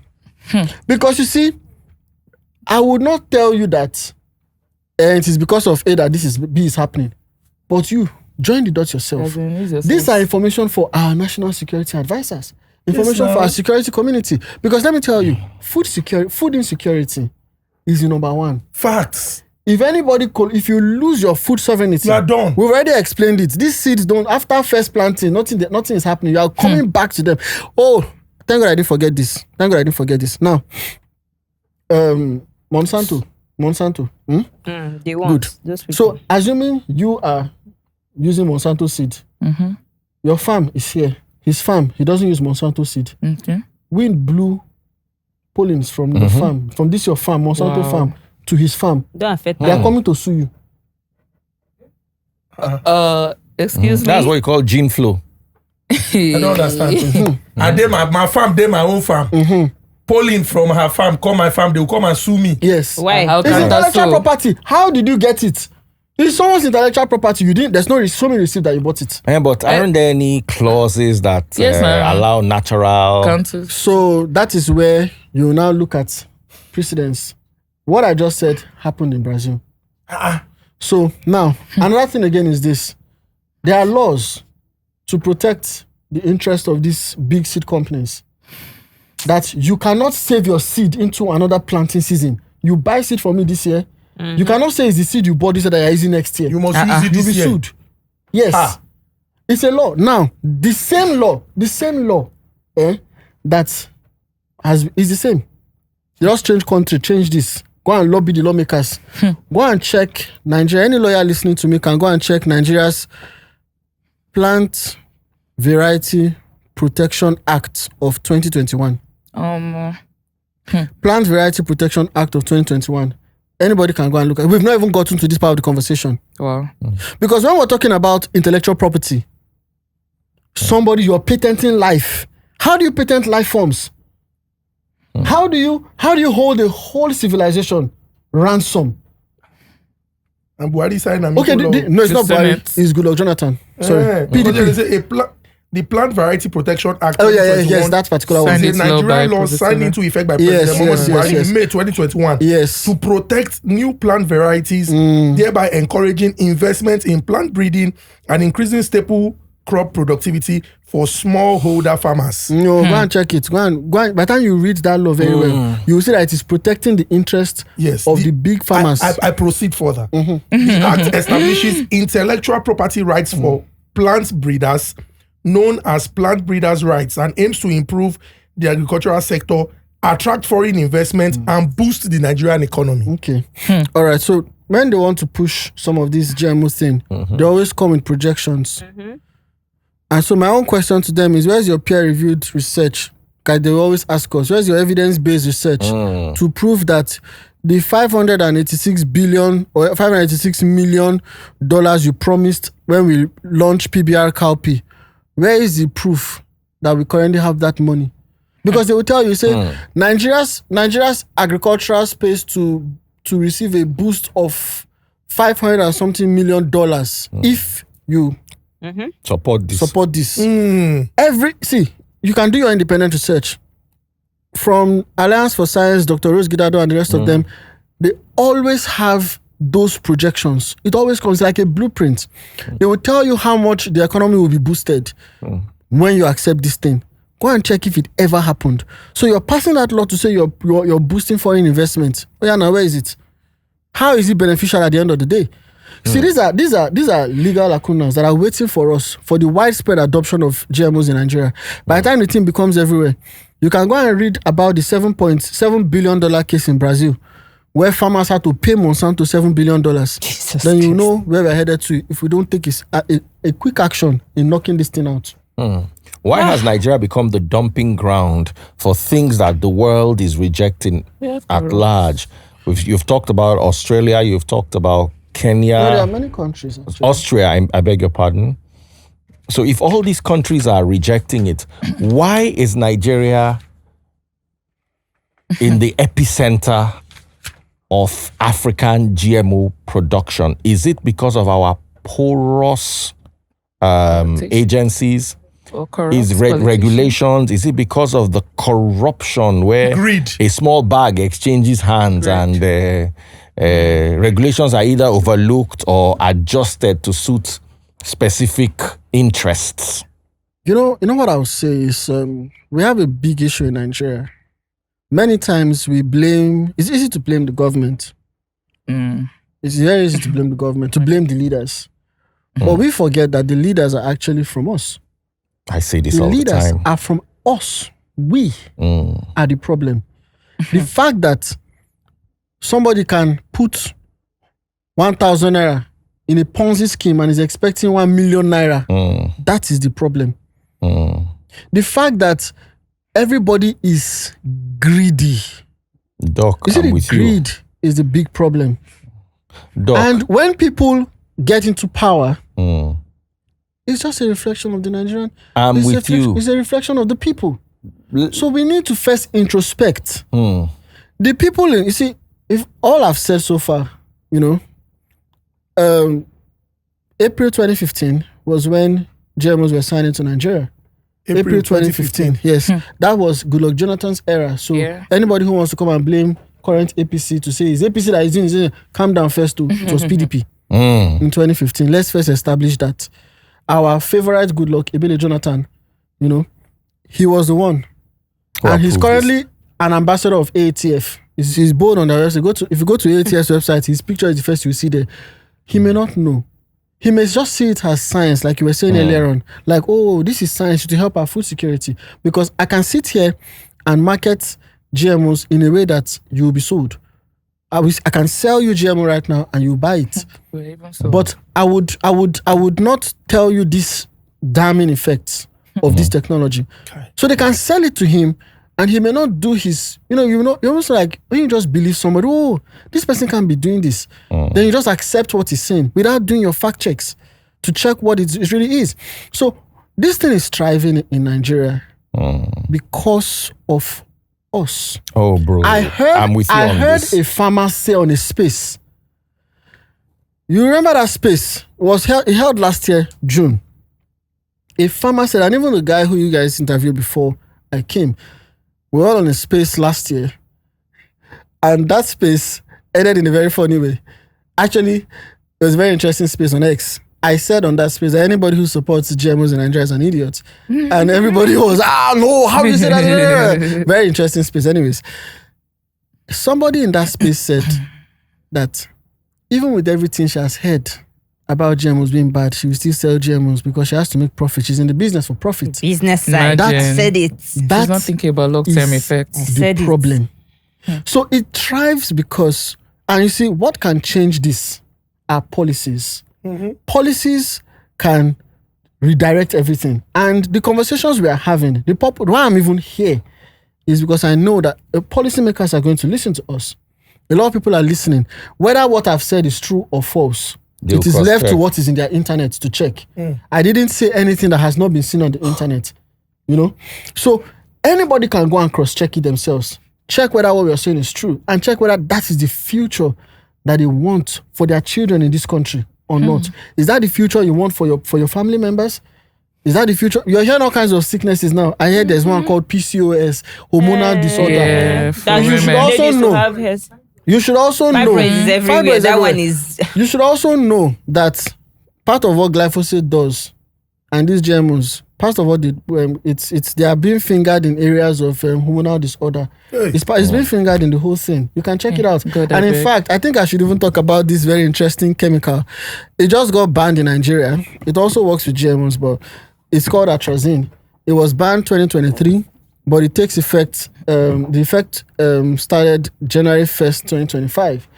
Atrazine, and anybody can look this up. Atrazine, just search atrazine sex change. Hey, whoa. Yes, just Google That's it. risky. Yes, so what atrazine does is that it's What does it do? It turns woman to man. Abi. so That's crazy. when you talk about this LGBT thing, I talk am. it shortens, I no talk am. it reduces the male, Demasculinization. demasculinization. That is it. Testosterone. Yes, it stimulates it's the That's puberty crazy. blocker. So the boys are not able to cross puberty. They are being blocked by those chemicals. Male frogs to develop ovaries Totally. The male and frogs. become functionally female. I no The male talk am. frogs flipped completely and became female. The male frogs. So they've been fingered in many things. But They would argue that frogs are not the same DNA. No, frogs have mutilation been at this known point. to switch gender This in is- times of drought. No, what causes the switching gender is what is it? No, this is because I remember a research that they were trying to do. Frogs naturally, because when there's drought, only few survive, and if all that come out are female, they'll start switching. I read a report on it. But this one is saying But this one is induced. this specific example is saying studies have shown that exposure to atrazine can cause male frogs to become chemically castrated, develop ovaries, and become fully functional females. Now, I Wow. also have an argument that can against that. continue, man. Do you like chocolate? Yeah, I love chocolate. You like chocolate? I haven't taken Do you know chocolate. chocolate is toxic to a dog? Yeah, I If think a I dog heard eats about that. chocolate, he will It- have kidney it'll failure. He vomit. will die. Not vomit, he will die. No get sick. You understand? They have to take the dog and pump its stomach if it has any chance of surviving chocolate. So because it does this in a frog, does that mean it will affect humans in that regard So too? DNA. it's a very interesting conversation. You see, I want everybody by themselves to go and do their own independent studies on atrazine. Do your studies on it. Do your study on the story around the guy who did the research to find this out, how it was, bought from him. Just you'll find something very interesting. I don't want to go. Let me not talk about atrazine today, but you will see that it supports an ideology, and we should know that part of the idea of this demasculinizing men is not organic. It's not organic actually. It's an agenda. It's being pushed, and it's the LGBT agenda. It's all over. Even in our educational system, you don't know the wars being fought to protect our education from this whole LGBT thing. But it will be easier for them to pass it as policies when biologically they are messing people up. Yes, And when already. If you notice, the since line that gets 2015, blurred. people have been acting weird, and things have been happening. Yeah. A lot Weird is stuff. going on. A lot is going on in that space. So you see, I'll bring you home here. The boy will be doing Our that. major challenge is that as a country, as a people, we do not have our own independent studies. We don't have our own independent Mama research. Samson said He this. said the same thing. That is our biggest problem. Somebody can come and report something. And you see, I'm saying this here to awaken the critical thinking minds. You need to track everything that is happening in the policy development space in your country. Go and track it. Nigeria is about to make 86 amendments to the constitution. Are you aware of what they are? Who sponsored all the bills? Go and check. These same guys are in the policy space. They are consulting. Okay, wait, hold on now. Oh, Chimo. Let me read something quickly.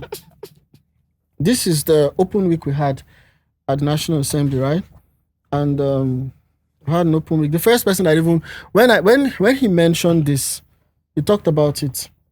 It was this gentleman, this guy on X, David Hunting. David Hunting. Yes, he David talked Hunting. about Nigeria's open week, which now got me interested. I went to look it up and got so good. I found someone who attended and I got this brochure from them. So we're having a summit on food security, strengthening multi-sectoral synergy in nutrition and food security. And look at it. So this is the panel. This is an expert panel, right? The chairman of the committee is there. Then the speaker is there. Then the next person there is somebody who is a part of N774, funded by the Gates Foundation. UNICEF, funded by the Gates Foundation. Then Deputy Director, Gates Foundation. Gain Country Director, linked to Gates Foundation. This other one, to CS Son, linked also to the Gates Foundation. NGF, linked to the Gates Foundation. And the last one also linked to the Gates Foundation to discuss on our food security. So that's seven to one. Different bodies. So same. here's the thing. Here's the interesting thing here. And this is where Nigerians now need to wake up and get very involved. Whether you are in, I don't know, everybody has their political party. You have your political affiliation. And one thing I always tell, those especially in the opposition politics, don't let your only political activity be to attack the current government and then try to vote for the next one. No. Get involved in policy development. Get involved in policy conversations. Opposition politics is actually policy conversation, where you will look at the policies of the current administration. You either expound on it, support it, or go against it. But no one is discussing. 86 amendments are about to be made to Nigeria's constitution. It's not trending. We're not seeing people having those conversations and talking about different things. Because those things cover the next thing government just comes up and says. In fact, the deputy speaker made a very important point when he was talking about that particular amendment. He said that later now you will come and say that you were not informed or you are not a part of what is going on. He said, if you have anything to say, they published the summary of the 86. They made it public. They said, download it, go and study it. Even as a private citizen, if you have any comments on it, go to the closest public hearing near you. Go and submit what you have to say on it. And they had this public hearing at the 6 geopolitical zones. It's remaining the final one in Abuja. So how do you fault the government when they actually put it out there, asked us to study it, then go and make our submissions at the various public hearing. Public hearing held in Lagos, held in other parts of the country. Yeah, so TikTok. It didn't make rounds. No, it can even come on Let me TikTok tell for you us to see. something. They didn't push it that let me far. tell you something. They will put it in the news. But It we is watch the the people news. that are policy minded that are thinking of it that will see it. How come I saw it the day they published it, the day he was Yeah. reading the news? I saw it because interest. So that is where we now need our political education. We need to start getting involved. Another thing, see, there is nothing stopping you, husband and as you did now, to become a consultant to the National Assembly. Nothing is stopping you. Nothing is stopping any of us here. Go, register your own organization.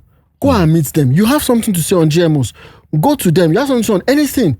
Go to Let me tell you, if you don't go, these guys will go. Hey, And they are there. already. Not even that they are going, they are They're there. there already. And they are not coming with policies that will favor our sovereignty.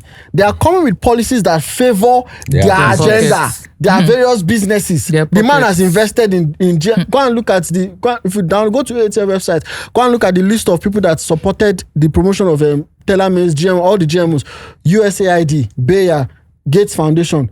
All of them are co-patent owners. Now, after they are finished investing in GMO, You want they it are to expecting returns in big pharma, and also they are expecting favorable policies in the National Assembly. Then you will see them in the National Assembly. Where were we when they were going there? marketing. That is the question. So the opposition politics, what are you doing? The current politicians, okay, they may not know. The truth of the matter is this: they may not know, but now that they know, what are they doing? We had that public hearing November last year. Come and see what happened. Oh, I was very impressed that I shout out to our lawmakers. They came out, all of them that were there that day, there were almost 40 to 50 of them. They were all against GMOs. They said, wow. what do you mean by this? When that man said, if you eat and die, it's better not to eat and die. He didn't leave that place, just everything cool and calm. They were, one lawmaker, I think Honorable Philip Agbese, took the mic, was lambasting him. You need to watch the full video. Our lawmakers rose up against it. That's impressive. Now, produce the report from the public hearing.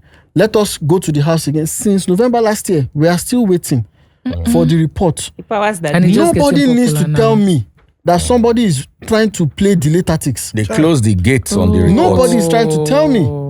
Nobody is trying. You don't Because need to the tell bill me. has already been paid. Yeah. No, They closed the gates on the report because the bill But has been paid. let me tell you something. I will say something here, and I'm happy this is on record. I think on this particular conversation, Yeah. I have faith in our lawmakers to do what is right. I really do. Because they are not exempted from it. They go chop Yes, on now. now. They are, in fact, many of them are at the age that they are closer to the thing packing up So they should internal eat organs. Nobody is traveling abroad to eat. There is nobody here that is going to fly abroad to go and eat where they have good organics. If you don't ban it, you are also going to be a victim of the thing. Not just GMOs. We need to also prevail on NAFDAC to take an action against glyphosate, because that is the evil twin that doesn't make it to the headlines all the time. But this one that TG has said, That GMOs are.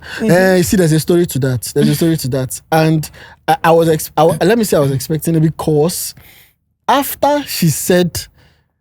that interview last year, you can open your internet again. This will be like, can't be like say they preach. Say open to the book of. We're learning. We're go to learning. the book of Open to the book of the internet. Type NBMA cautions NAFDAC. NBMA, they caution NAFDAC. Check 'em. NBMA cautions NAFDAC on GMO last year. Well, not too much like this.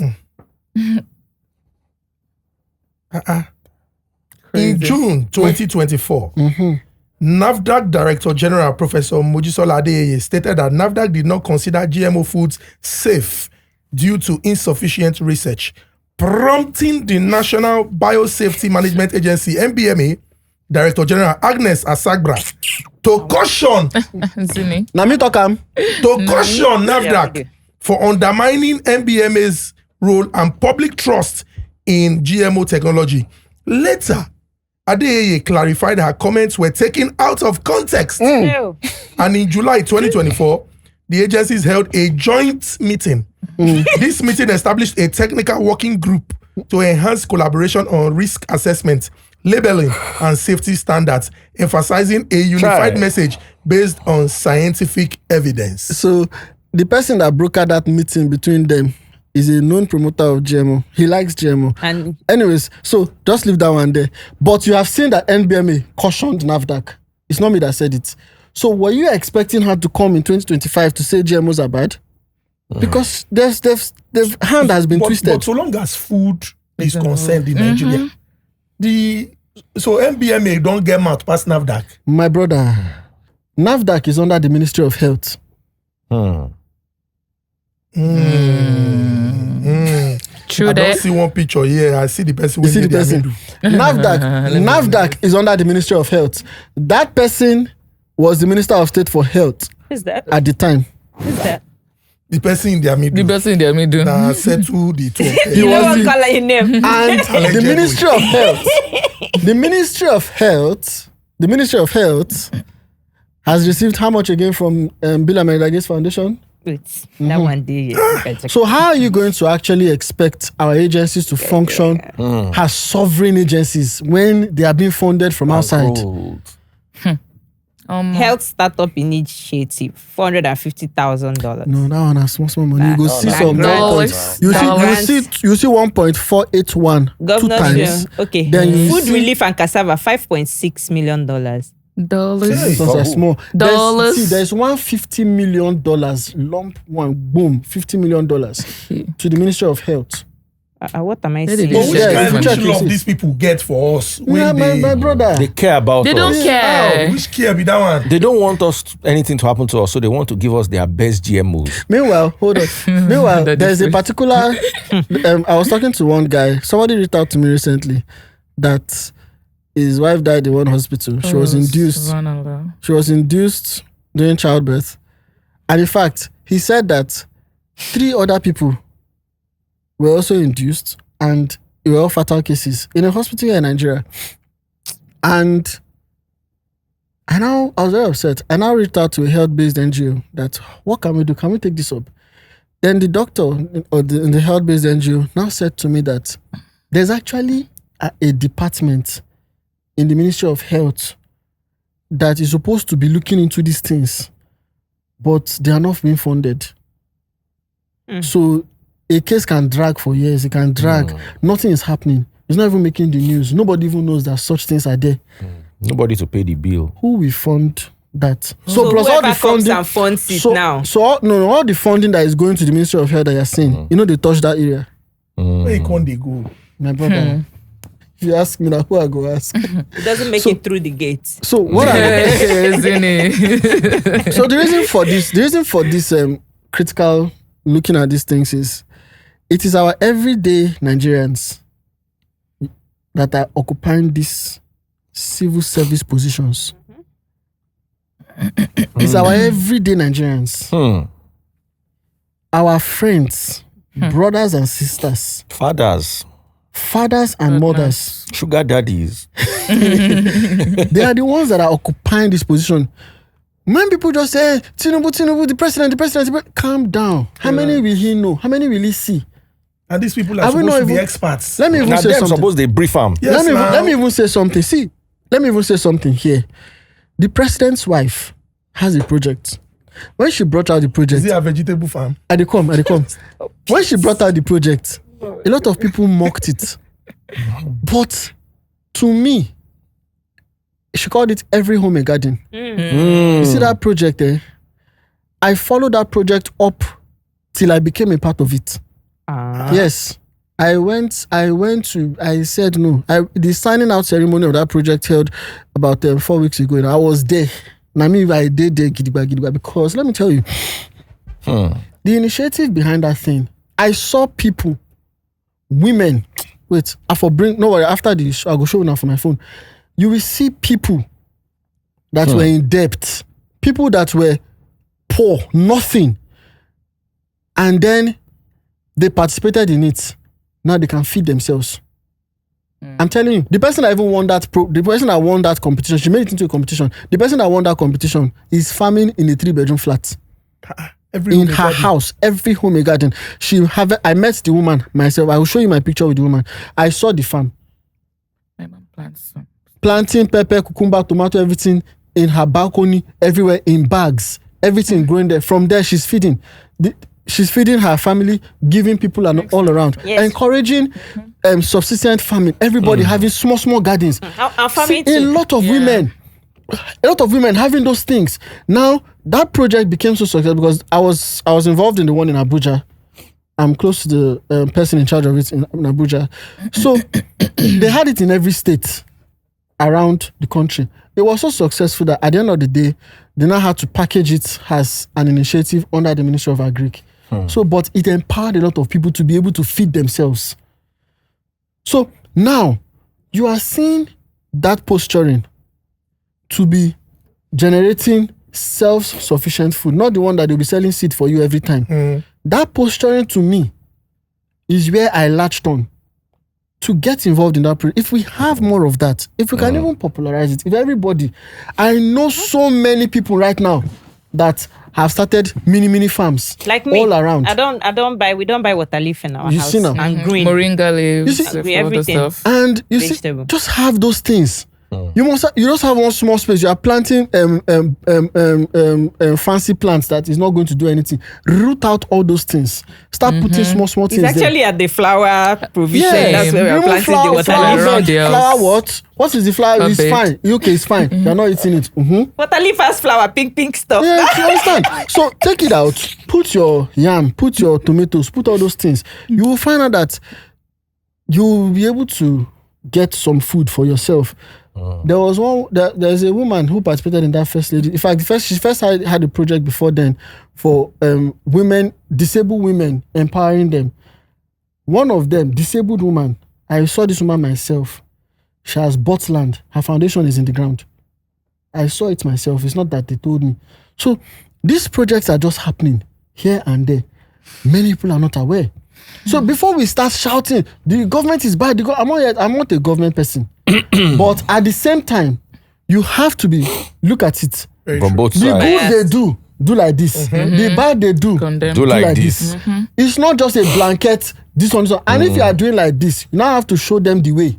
Show them how to get it right. If you say you know, don't sit in your parlor and you know everything. No. What you know, go and sit down. Try and write it into something. Look for somebody somewhere and then hand it over to the person. Or by yourself, walk into the national, look for the phone number. Do you know the funny thing? All our House of Representatives, all their phone numbers are on the internet. Who will pick it? They pick As it. in, would they Funny listen? enough. They The pick few. who? Let me tell you, a lot of them pick. Me, I will tell you. Me, I will tell you. But don't build them. So that's the problem. You want them to close the A lot gate. of people will call and say, I "Ọmọ yóò ti ṣe jambo, ọmọ yóò ti ṣe jambo." That's the problem we have in So Nigeria. the thing is this, you see, because they themselves, nobody, and I'll say this again, nobody actually, except some people that they've been cursed from home, nobody actually rises up to say, I want to go in there and suffer my people. Many times they work with the wrong policies. They import those policies. Short term, those policies look good. Like the structural adjustment program. All our loans from IMF, World Bank, they look good at short term and immediate face level. But looking deeper, long term, and that is where we are missing it. Very true. I'm telling you. So if the new, let's assume now, everybody shouting, everybody saying Peter Obi has savior now. Peter Obi enters now. They've changed 86 constitution. They've changed 86 laws. They've changed plenty laws. Changed plenty constitution. His hands are tied. He will work with the constitution. He will work with the documents he's seen there. Normal. He's not going to come and do like this and everything will happen overnight. So if you are going to get involved, and again, time they go, Pikin will be 20 years. You'll be 24 by then. Or you say President Tinubu will do his 2 term. You are 28. You don't be old. Get involved now. True. Everybody needs to get involved now, and that is my message too. I don't see. When people ask me what's your political affiliation, I say I'm Nigerian. Fantastic. That's my Period. political party. I am Nigerian Nigerian. first. I have a lot of friends that are doing very well in the APC. Many of them, and I have a lot of them that are also waiting in PDP and APC that are also ready to do very well when they come in. So let us promote non-partisan politics. Let us get involved. If you have if Peter Obi knows the way now, sir, write brief with all due respect, carry it, hold town hall meeting with as many just pay Peter Obi town hall meeting, Nigeria the way forward. Don't wait till you are going, because you may not, you may. It still depends on the powers that be. Start from now. If you truly gather care. Nigerians, yes, gather Nigerians, gather people, start popularizing your policies. When I started talking about this GMO thing, I said when nobody was really listening, because the people that were there before, I went to meet them and I said, okay, what's going on with this GMO and stuff? Everybody told me how they had pushed it. I came close to many of them and all. But at the same time, I decided that everybody will hear what I have to say. So I started from tweeting to pushing, talking to this, organizing, and today everyone is talking about it. So everybody can actually midwifery change in this country. You don't have to be. They start by telling me that you're not an academician in biotechnology. You are not. You're not about. What do you know? What do you know? I didn't do all my everything I've read in it doesn't have to do with. I'm not a biotechnologist. I'm not a this, but so far I can read in English. True. I can read English. And you can comprehend. And I can comprehend. And I can write. Articulate your thoughts and I express can yourself. eat this thing that you want to give me to eat. So far I can eat. That is my qualification. Period. Any other thing that I have is for I do business. The PhD I have is for my business, for the other things that I do. This matter on this particular GMO, I tell everybody, so far you eat food, you are qualified enough to talk on this matter. Else, let the scientists go and eat the food themselves. Very true. Dr. Segun Adebayo, thank you so much for your time. Thank you so much for, extensively breaking it down so that even, those who are not biotechnologists, agricultural and food scientists would understand. We appreciate the dedication. You have said something about, people who have told you, we have been doing this thing since where you want to start from. And in truth, there are people. I mentioned that the first time I met Gbadebo Roosevelt, and you mentioned that him and his wife led a campaign in 2016. As far back as that time, this conversation about GMOs have been on. We commend all of those who dedicate their time. We know that it can be tasking. When you're speaking about the same issues, you are shouting yourself hoarse. You are telling people that this thing is not good, and it would appear like nobody cares. But we commend, your resilience. We appreciate you and other good people, well-meaning Nigerians that are speaking up and expressing yourself. Like we said in the introduction, Africa's leading podcast. We are the voice of the Nigerian people. Period. 200 million plus. And this podcast is one in which there's no need to even blow our trumpets. So it is our responsibility, just like we have done in the past, to bring such conversations to the front burner, have people who are in, the best position to discuss about this, discuss them. And that is why you saw people like Omeyele Sowore, Peter Obi, Gbadebo Roosevelt, Funsho Doherty, in the politics, Reno Omokri, Randy Peters, in, politics. We have this, nothing we will not discuss for here. And now because of, they use our platform to educate and enlighten people. So keep watching. Thank you so much. Remember, like Dr. Segun has said, join in the conversation. Yes. Be interested in policies. Dance on TikTok. We like that. Like videos on Instagram. We like that. Drag people on Twitter. We like that. But when it comes to policies, remember, Nigeria is our country and we all must contribute our quota to nation building and national development. A round of applause for the Good night. Thank you. Thank you very much.